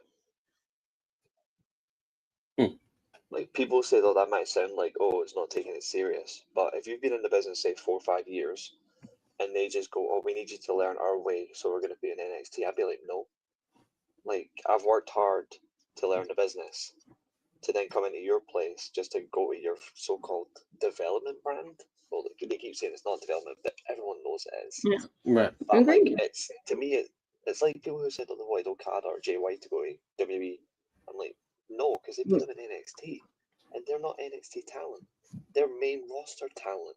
Yeah. Like it's the only counterpoint that I to find stupid. I agree with you. I agree with you to a lot, but like I think the only counterpoint to that is there's only so many spots. So yeah, you could go to the main roster, but like True, but you I'm can't gonna only remove put you them. in the 5-minute spot that you have, and how much the judge is like how much can you get over? Right. I think it's Like NXT, no. Reese, go ahead. I was just gonna say like NXT for me would have been for people like Lash Legend and Jakara Jackson. You know what I mean? Like not in a disrespectful way, but they barely know the business. Yeah. Whereas Ethan Page knows the business. Hmm. NXT makes no sense. Mm-hmm. Like Jordan Grace knows the business. So NXT makes no sense. Like Nakamura, maybe for the English understanding, fair enough. But Bobby Roode on NXT, no. Like, you know what I mean? Like that stuff for me didn't make sense. To me, your point where I was going. I think it was different. Like in the 2016, 2018 version of NXT, when you did have the Joes and the Finns and like the Nakamuras and Bobby, that made, because it was what we wanted to. It wasn't Vince's shit. Like this is what we wanted to see. Yeah. But now that it's Paul runs everything, like it feels, I agree with you, disrespectful to have people that are so main roster that it should be your people that are new, like your Lash Legends and Jakara and whatever. I'm not, male's not coming to my name, but maybe Obafemi, that like Miles you didn't eat, breathe, live wrestling. Sean Spears. No, Sean Spears is a wrestler. Don't give me that. Sean Spears been in the business 20 plus Yeah, that's what I'm saying. years. Like you're saying, like, So then maybe you put a Sean Spears there, like he's running. but you're talking about people who've been there, like, yeah. Like, I guess maybe the problem, that's the difference, because Sean was in NXT and then briefly in Maine and then back to NXT and then AEW and then back. But is he someone that also the rumors that he was helping backstage is, do you put an older veteran down there to help develop? Or there's someone young enough, like an Ethan Page, that doesn't need to learn how to look at a fucking camera or to do a hip toss, then you go on me. That's my point behind it, basically. So No, I agree with you. No, but I agree with you, but like there's only so many spots though. That's the thing. It's like then I guess you don't find. They're doing that on purpose though. They're keeping people who shouldn't even be there on there too long. Like you look at that main roster, too many times have been there far too long. They don't deserve it. Yeah. Reese and Josh keeps saying Ivy now. Stop saying. I know. I'm sorry, your girlfriend. Stop ruining. Also, Ivy, she's another one. Yeah. I do. But go ahead. No, I want to. Because I do have one thing I want to ask Reese before. Okay, well, because I want to get Reese's opinion, and I want to shout out Josh. And I booed you when you were on Josh's podcast, and he brought up the vignette with Maxine and Natty, and you're like, I didn't see it, and I was like, boo. Yeah. I was like, are we getting? I want to heel low-key legend Natty to take the belt trying to go back and watch off Maxine. Yes. But just the two of them in the black and white and sweaty screaming like again, I was here for. And again, I know we're not Nick's obsessed with Ivy, but like thoughts. Because I do love that Loki, like her again being in the blood sport and doing NWA. And Reese's resident Bret Hart expert here. Or Hart Dungeon expert. I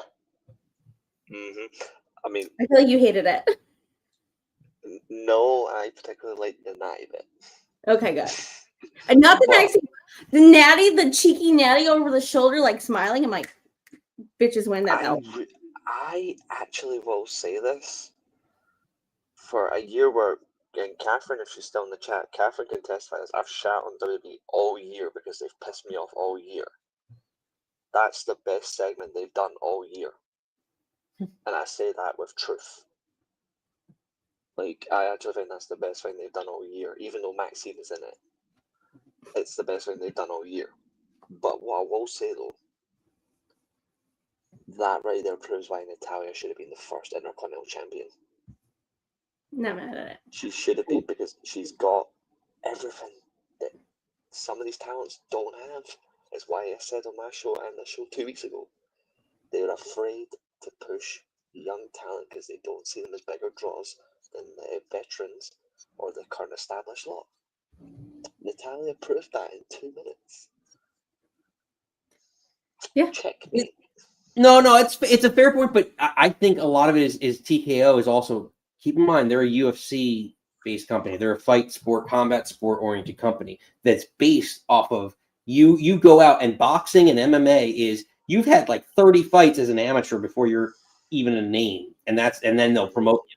So I mean, so I think a lot of that has to do with, the name values are going to draw. It's never going to be like, who's going to go see Ivy Nile when she hasn't done anything? It's tough to build up. You still have to build up your names, and I get what you're getting at with that. But I think, to your point, that's the promo she cuts is, I should have been the first women's intercontinental champion, and you're carrying this belt as just a trophy that you lucked out on, and I built you, and like that. Yeah, that would be a great way to put it on her. I think the perfect promo is right there. Like, I should have been the first champion. But I want her to be like, in that way where she's training her, and she's putting her. Do you remember the trials that Jake Roberts put Ultimate Warrior through, and then eventually turned heel on him in the snake room? Like, but see, the Ultimate Warrior Jake Roberts trials. Do you remember, like, with the remember that he trapped him in the casket and he trapped him in the snake room? Yes. I remember the casket. Yeah, so the snake one is when he turned on Warrior. He sucked him and said, I've been lying to you the whole time. I want Natalia to do that. I want her to trap. No, I want her to trap herself and Maxine in the dungeon. And I want her to break her in half. And I mean proper visceral bully her, break her. Reese, I can add one element to this, because this is, now that you mentioned the dungeon. What then if you can get to a dungeon match? Yeah, well, what if she has a ref in the dungeon and traps her and baits her into the match to build? Yeah, I think you have to build up to this. We saw, obviously that was the first. I want another vignette on Monday of the more again. Like, we need to build this. This needs to be a couple weeks. I don't want next week all of a sudden Natty gets a title shot and then he fucking loses stupidly. Like, I want this to be built a little bit. Yeah, give it. That's what I'm saying. Like, I would like her to train her to the point that she's ready to go, and then she does that. But I'm the master. I haven't taught you everything. Yeah, exactly. I taught you everything you know about everything I know. Reese, boom, sharpshooter, done, new champ. So Reese, before I let you get your last shot, but we have to discuss this. So you have to sell this to me, maybe Nikki as well, but the confusing classic, the convoluted classic. Why is Okada in this tournament? Why would I, as the champion, want to be in this tournament if you're making me put up my belts that I shouldn't need to defend at all, especially as a heel? Okay, then I'll counter your point with another question. Oh God! And I think if I ask you the question, you'll then see it. If you're meant to be the best, why would you not want to prove it from the start? Because you're a heel, and you're in your method. It doesn't matter if you're a heel. MJF is a heel, and he says he's the best all the time. And to me, he always does it from the off. He always does a shady way of winning. It's cocky. It's arrogance. It's proving that you are better than everybody you're in the ring with. That's the MO of. It's extra. So then why am I associating myself with Don Callis, who's supposed to be essentially a super agent, right? Like, who negotiates all these deals? And he said, I didn't put up the international titles on that, right?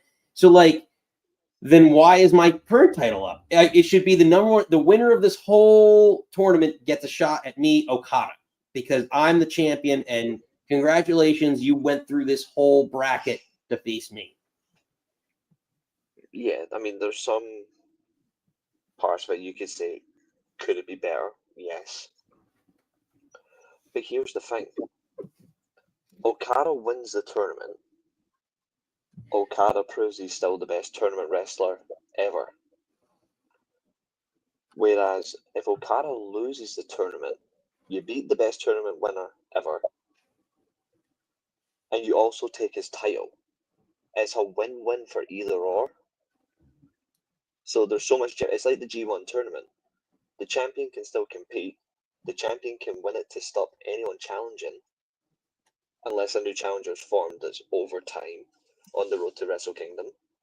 Or alternatively, the champion defends his title. You beat the champion, take his title. Okada's got a double-edged sword. He's got to prove he's the best, and he's got to prove he can keep his title. Right. And it's not just one, it's free. But that's exactly my point. Why prove all that and drop all of that at once when you can have 3 separate matches theoretically to have him drop these? You know what I mean? Like, because then, or two. Because it's unified. But Right, Don also touted, and everyone touts that Okada is the best tournament wrestler. Right. How many G1s has he won?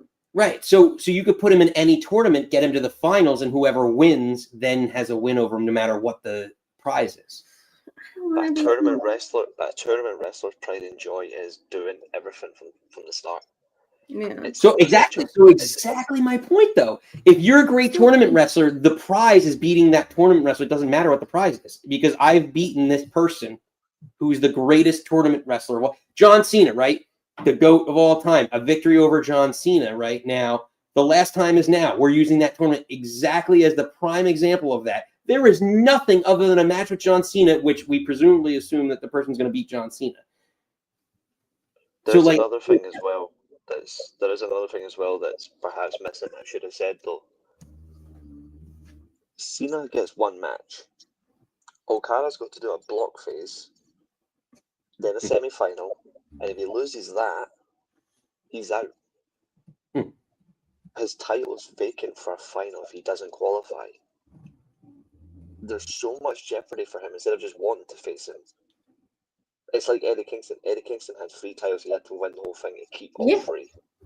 Okada's got to do the same thing. Okada's got to make sure he keeps all 3. He's under so much pressure. One loss at a key stage can cost him. But that's exactly the anti-chicken shit heel, which is what I feel like that's what a heel should be looking for. If he's a face, absolutely. It's not really his thing though. Babyface or heel, Okada always he always wants to just be the best. Agreed. But he is cheap in matches when he is a heel though. He does do the cheap shit. But he always wants to be the best. I feel like I sound like you here. I'm like, well, who's getting over in this? Like, if Okada runs this whole tournament and he keeps his belt, then it's like, then why do we just have this tournament? Then would, if someone else, say like Claudio, would win it, because again, if you're the blue bracket and the gold bracket would have to face each other. So would the final, say Claudio and Okada, would that really be a huge moment for Claudio or anybody? In a way, yeah. But that's why I think I've been saying for a while, I think Okada wins the tournament again. But I've been thinking about it. Mm-hmm. I think the final is Fletcher versus Takeshita. Then Takeshita would have to beat him because he's the As much as I love Fletcher, Fletcher can't beat. To me, Takeshita can't lose this. Yeah. Like, then fuck New Japan. I would think it's got to be Takeshita Okada. That's because they've been teasing that for how long that you might as well make that. And especially with I agree. But that'd be the way they're going though. I think the way they're going is Fletcher and Okada will meet in semi-finals, and I think Fletcher might beat him twice in a row. Well, technically, it'll be 3 times in a row, I should say. Be interesting. It's coming. Like, either way, next year will be Takeshita versus Okada in a big match. Yeah. Oh, I think that's the end game. But I don't know if that's the tournament to go through. Okada will put him over. Okada will put him over. We should. No, I think you will. Reese, before we let you get out of here, last shot. Well, first of all, Lisa is absolutely spot on, by the way. And yeah. Also, Josh, I do love that comment about. I don't take any offense to that. That's cool. Oh yeah, actually, hold on. I'm big screen you here. Take no offense, but it doesn't really look like when he gets off cam, he's going to an underground rap pub to have a rap battle. I mean, to be Reese, fair, take that shit off. Reese, you better walk your ass across 8 Mile. Listen. Fuck he went to Cranbridge. That's a private school. I don't know any of the raps from the. Oh, don't start. No, you're all right. His parents have a real good marriage. So don't 8 Mile me right now. That came out when I was 14. It's real hard. This is as hardcore as we get. Go fuck yourself. That's as rap as we get. I can go worse than that, I suppose. but yeah, Lisa's spot on. Winning in some way doesn't make a difference unless it's actually the right person. Okay, last shot. What can I say? Josh, where's my invite? To I love it. Like, you share, you subscribe, or I'll kill you. Because this place is where. Because this is the place you want to be. You sit here, you enjoy, get involved. It's not happy hour. It's wrestling hour. Exactly. Ladies and gentlemen. Reese, baby. Love you.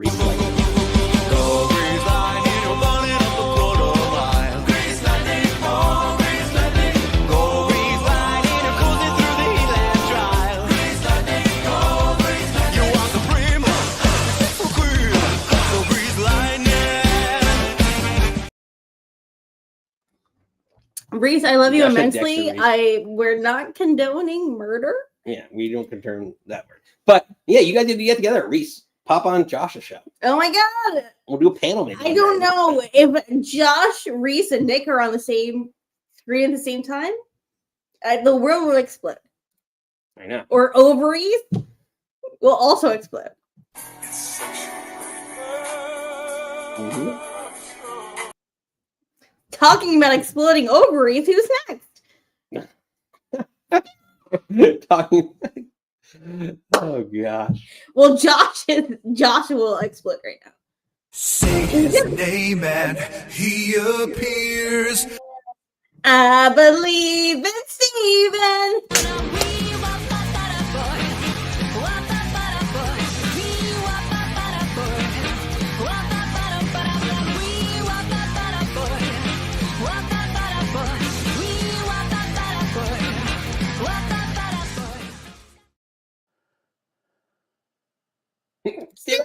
Can we take 30 seconds to non-kayfabe? So I'm assuming your name the other day went good. 2 out of 3 ain't bad. Okay, we'll talk offline. But that's good. I'll just say that apparently obstructed view also includes if your windows just happen to be wet. So.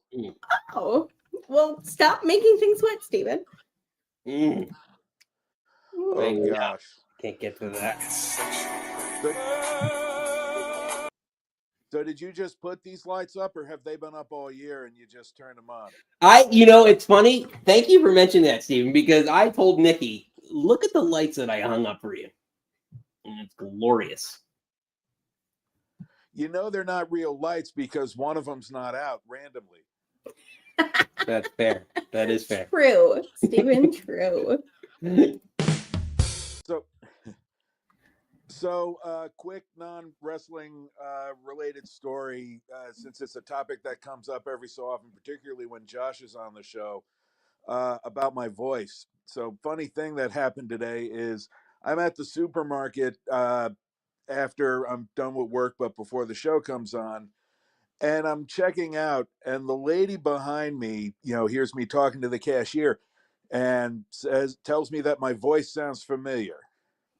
Now my first thought is like, oh shit, what'd I do? I'm like, oh. So it was like, okay, where did you hear it from? And she points up at the music that's coming out of the speakers at the supermarket, the holiday programming they have, and she says, "Is this you?"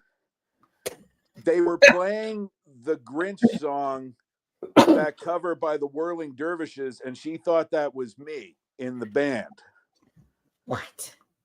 And we've all heard that cover by now, by that band, right? Yeah. The Whirling Jersey's own Whirling Dervishes, I might add. Yeah, she thought that was me, and I'm like, I'm sorry. I wish I was getting those royalty checks every year, but no, that wasn't me. It's such a random thing to say to somebody. People are weird. I'm flattered that she thought that voice, because I mean, you're the guy singing that song has that great deep voice, and I can't say I've heard any other song by that band. So you should have just said yes. I say yes to this sometimes. Yeah, right. Here, $20. I'll give you my autograph. You're a mean one, Mr. Grinch. I can't even read that. It says your voice familiar is the code for I know it's you calling me at 2 a.m. in the morning. Oh man, so that's what I'm doing with when all the medicine knocks me out. No, I think people call you to hear your voice, to hear sexy things said to them. If anybody can point me in the right direction to making a side gig doing that, Isn't that like an OnlyFans thing? Like someone can message you and be like, say boo boo boo, and you can be like, blah blah blah back. I'm of the impression that with OnlyFans there has to be pictures, and I'll be SOL there. So, Steven, how dare you? Steven, I don't know. There's a market for anything nowadays, so who knows? I think there's somewhere that you can just be on the phone and whisper sweet nothings into Josh's ear.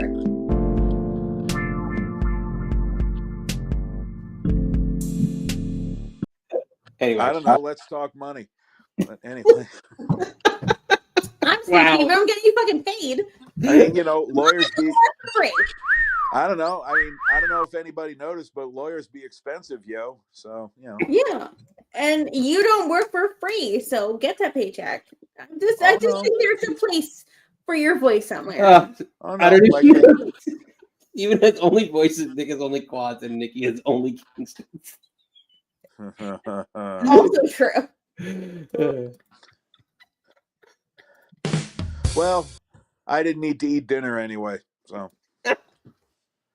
Steven.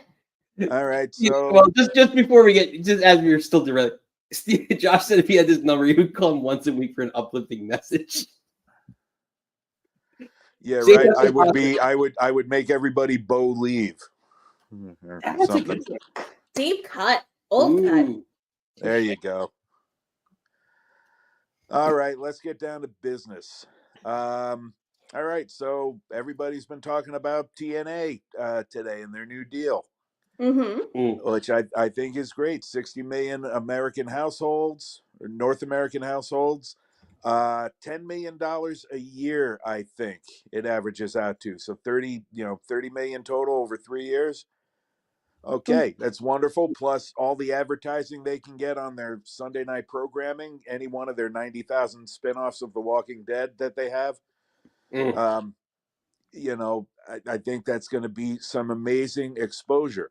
But now that you have this money from this, from where there was none before, because they weren't getting anything on AXS. Yeah. What do you do with it? What do you do with that money, that nice little windfall that you have? I think Reese alluded to it earlier, sign some of that talent to longer term deals. Okay, great. What else? Do you go out and sign a face for the company that is known to most, not just to wrestling fans? but is a wrestler and can go out there and they have like something mainstream to talk about in addition to going out and plugging the TNA on AMC premiere. And my thought, the first thought was Strowman. That's actually not. Yeah, I like that. Not bad. Because Strowman's got that little mukbang show that's caught on now, and I've never watched it because it's like I cannot watch somebody eat Yeah. for half an hour, as engaging as they are. I used to like that when it was Guy Fieri, and then I got sick of, oh, that's money, dude. That's off the chain. That's off the hook. I'm like, all right, shut up already. Steven, I will double down on that. I can't watch anyone cook either because somebody, not mentioning any names, wants to watch like British Bake Off in the middle of the night and then wonder why at like 4 in the morning, 3 in the morning. I just want to watch people make bread. So they like, just make bread. I don't like. I think every food show you should watch while eating. I just really think that there's only 1 hour or 30 minutes. Really, every food show should be like 30 minutes or less. I used to love to watch Iron Chef America when they were making new episodes, and people would ask me, don't you get hungry watching it? Yeah, but I get hungry for the stuff that they're making, and then me being too lazy to go out and get all the crap I need to make that. I just get like sad. So like, but I want what Bobby Flay's cooking. I can't have that. But yeah, so Strowman's having a run because apparently that show is doing fairly well. So he would be a face, and I don't know who else. I don't know who else you could bring in right now that would be known already. And then do you take some of that and do you zhuzh up the production value a little bit? Yes.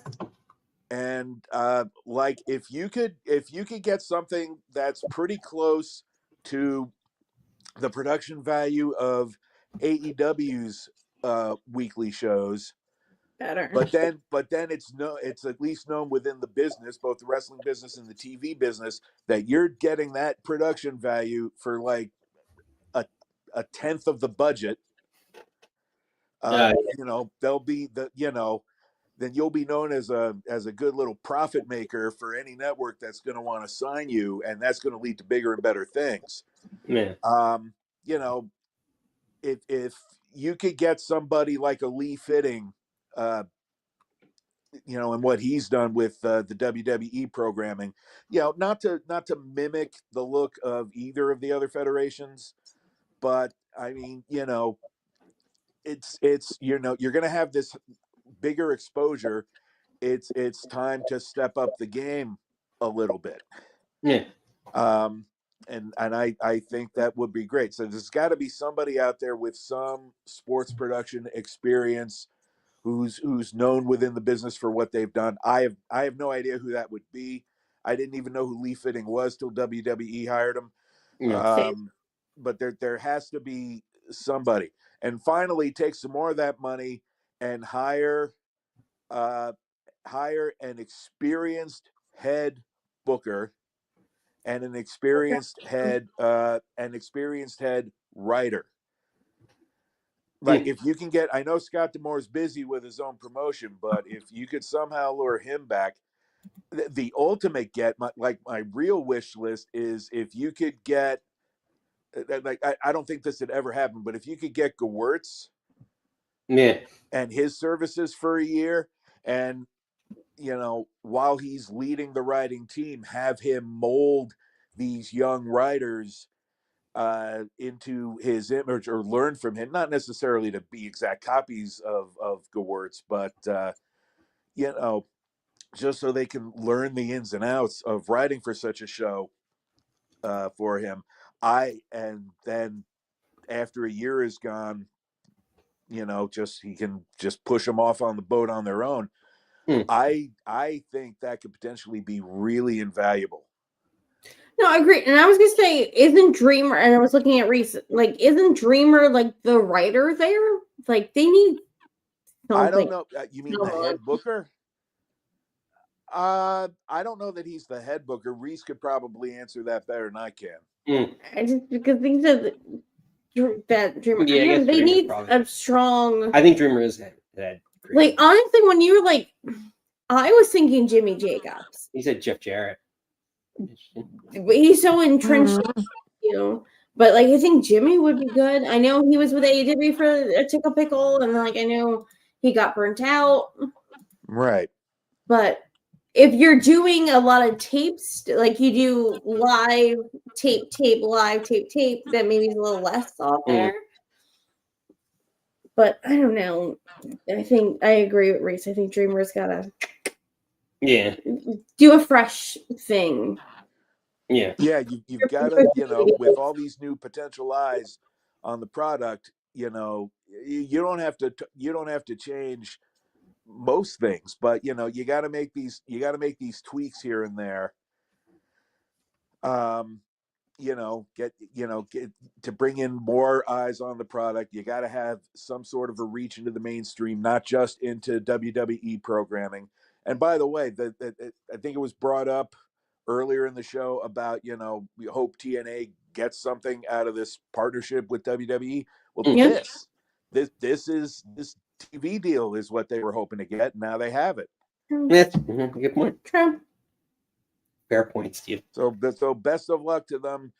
They're going from one channel I can't get without paying for an add-on to another channel I can't get without paying for an add-on. So Steven! I'll just have to rely on the YouTube videos that they post every so often. But yeah, they need a couple of faces that are fairly well known to the mainstream to hire from outside while working on building the talent that they have. Wow, I can't wait to go and read all these comments. All I see I know it's I know we have to get back to you stir up the chat every time you come every in. time, Steven. What else you got? We'll have to get back to him. Yeah. Well, let's talk about the other TV deal, the Netflix Warner Brothers. Debatable. Yeah. Besides, we're going to assume that it's going to be approved. Not in a million years would I have thought that Netflix was going to be ever large enough to buy Warner Brothers. Jesus. True. All the days of getting DVDs mailed to you, I never really had that, but like. Oh my God. I never did I was it. one of the last people that was doing that. I know Steven stole all the DVDs. Yeah. Steven, how many of those there was Netflix more of a DVDs? selection that way. But anyway, okay, so what is this in addition to the TNA deal being potentially bad news for AEW and having a target on its back? So now this happens, and I don't see any reason why it wouldn't go through. I haven't looked at it that deeply. Now as I understand it, they're just buying the studio and the streaming channels. So they're spinning off TNT and TBS into their own product. Okay. Okay. So from that standpoint, doesn't sound like a lot of damage for AEW. But on the other hand, HBO Max is going to be included in the deal. Netflix already has a deal with WWE. I do not recall if that was some kind of a right of exclusivity, but however many viewers they were getting from streaming on HBO Max, however many viewers AEW was getting, that could be bad news right there. True. Yeah. Not really sure. It looks like it's kind of a 50-50 for now, like not affecting the live programming, but definitely could be affecting the streaming. Yeah, no, it's a mixed bag. It's definitely a mixed bag in the sense of, but like, if they're keeping the TBS and the Turner side of things on cable, like, I think a lot of it is, and this has always been the issue with AEW, is where you're going to stream and consistently stream. Like HBO, what we love is HBO, like to see your pay-per-views, and like HBO Max, that was a big part of that. So will they renegotiate that component of the deal to some other element? I don't know. Well, also because you can get it on Amazon Prime, and then you can get it on Triller. Still feel like it's Triller. It's $10 cheaper if you buy it. Again, we have an HBO Max subscription, but we still have to buy it for $30. Hmm. And that's why I think Josh, that said that like if they have their own thing, again, like you remember back in 2014 when you just buy the network and get all the fucking pay-per-views for $10? Yeah. What a time to be alive. Yeah. I mean, at least it would make kind of more sense if they were just buying, the whole thing. Yeah. But they're not. So, I mean, I think somewhere in the discovery of all this is going to be finally the reveal of exactly how many viewers have been streaming AEW programming, both the weekly and the PLEs on HBO Max. The famous not including HBO Max numbers that they claim they didn't know is like the bullshit. They know. Yeah, exactly. They know. The NBA knows. Every other program knows. You just don't want to. You just don't want to tell us, Dave. or maybe Dave doesn't even know, but Tony knows. People know. Yeah, someone knows. They just don't want to say. Exactly. So best of luck to them. Exactly. Well, that's what rising tides raise all ships. So we hope for good things. You're gonna see over the next couple of years if this deal is approved and goes through. You're gonna see a really close battle, I think, between AEW and TNA. Like TNA is gonna seriously gain ground on them. Oh, that's another thing is TNA can maybe hire larger. Rent out larger venues for their weekly TV. True. Yeah. All the boats, all the ships, all the things. But all start. Yeah, the more exposure, and then we'll see. Yeah. All time will tell. Steve, before we let you get out of here, last shot, sir. Yeah, let's talk about the guy who's always at the forefront of our minds, green shirt guy. I heard about that article, if that's what you're talking about. I do not know, so please. I worked on that. Yeah. So Nick Khan was on Logan Paul's podcast. No, fuck off. Okay. Immediately. Yeah. Because Logan Paul probably kept begging him, like, please come on the podcast, please. Like exactly like that. And Nick Khan finally said, all right, if I do it, will you shut up? He's like, yeah, I promise. Okay. Exactly in those voices too. So anyway, he finally did the show, and I don't listen to that show because nothing against Logan Paul, and I know a lot of people do. I just don't find the show engaging. But the news coming out of that broadcast was that green shirt guy goes. There's some sort of service called On Location that is a partner with WWE. And those seats that he gets are sold at a premium, and he just buys them and pays for them with his own money. And to that I say, and everybody with me now, bullshit. You need to clip that immediately. But yes, yeah, you have my permission. Just I want 10% of the rights. You got it, babe. Yeah. I mean, the guy's in the exact same location for most of the shows. On occasion, you'll see him, in some different seat. And sometimes he's not even there. But he's in the exact same seat every single time. And we're led to believe that he just gets there first. And nobody beats him to that seat for any of these events. Absolutely not. I don't buy that at all, Nick Khan, if you're listening. So it's first come, first come, first. Bullshit. Like, you're not going to bring up, like, everything that Nick and I go to, we're together. You're buying 2 seats. Like, this guy buys 1 seat in the fucking front row by himself. Yeah. So I think I figured it out. Because I looked at that, I don't know what the guy's name is. I mean, if it's publicly available, I didn't catch it. You can find him. All right, I'm sure it's out there somewhere. So I had a look. Samuels, green shirt. Okay, fine. GS screen shirt. I don't know. I'm making a name. You can find But them. I looked at him, and then I thought about it, and suddenly it clicked into my head. That guy gets that seat every week, every show, because he's the lead manatee. I mean, look at him. He's got like that James Ellsworth chin, just like a manatee. You know, he wears the formless clothing.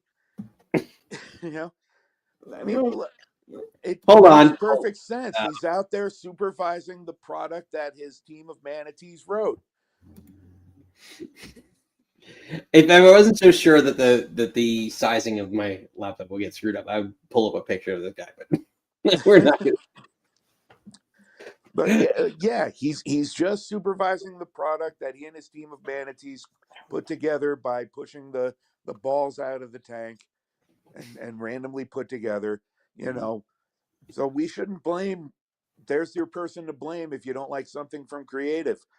You know, not Road Dogg, not Triple H, green shirt guy who's the lead of the team of manatees. I thought Josh was our conspiracy theorist I know, on the show. Steven's And now taking that over. you're blowing Josh out of the Yeah, but then water. look, see, But now maybe- everyone's what the hell? Now everyone's showing up with Steven's conspiracy theories. It's just more reason why Josh and Steven are going to run off into the sunset. See what happens? Like, Steven, I don't. No, I figured it all out. The guy's name is Hugh.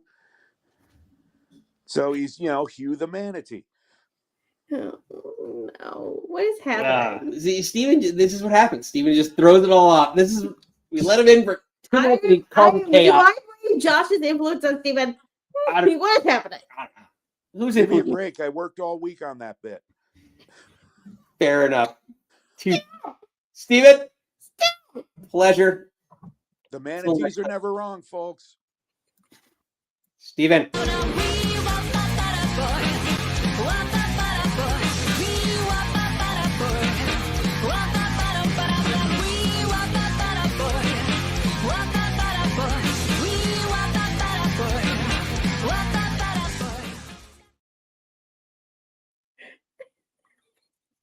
Josh is coming.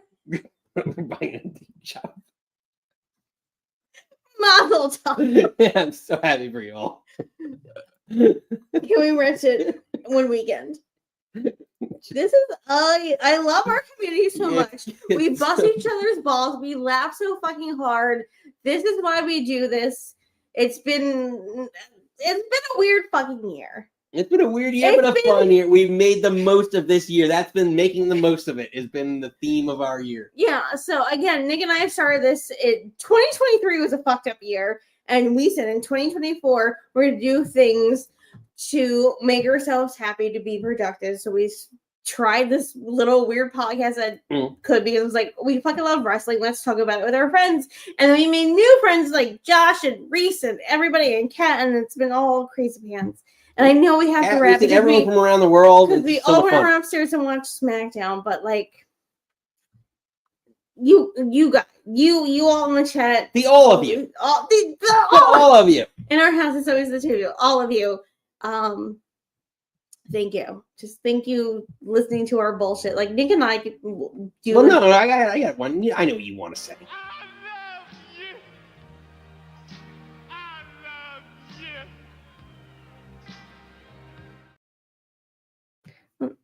I love you and I love them. Maybe not him, but no, just like this is so crazy. And thank you for listening to our bullshit. Because we would do this without you, but it's more fun with all of you. Jonathan's the only watch till I get him over the edge. I know. I can set people off. I know. Literally, the camera. Like if you, Josh, and Steven do a podcast together, I think the world would just blow up. Explode. Your chemistry. Wouldn't know what to deal with it. I don't think the world can handle that much muchness. Well, I don't know. It could be coming. It could be coming. Oh, they're all coming. But you know what else is coming? Oh, I don't do it, guys. I'm on my third drink. Unbelievable. But you know what else is coming? Santa's coming. And we're going to let Triple H and Santa take us out. Thought we had a spectacular event tonight. Very excited that so far everybody seems to have come out unscathed. You know, banged up, bumps and bruises, but nobody seriously injured, which I always hold my breath on these events. You want to see people have the best outing that they can possibly have and make memories, but do it safely. And we were able to do that tonight.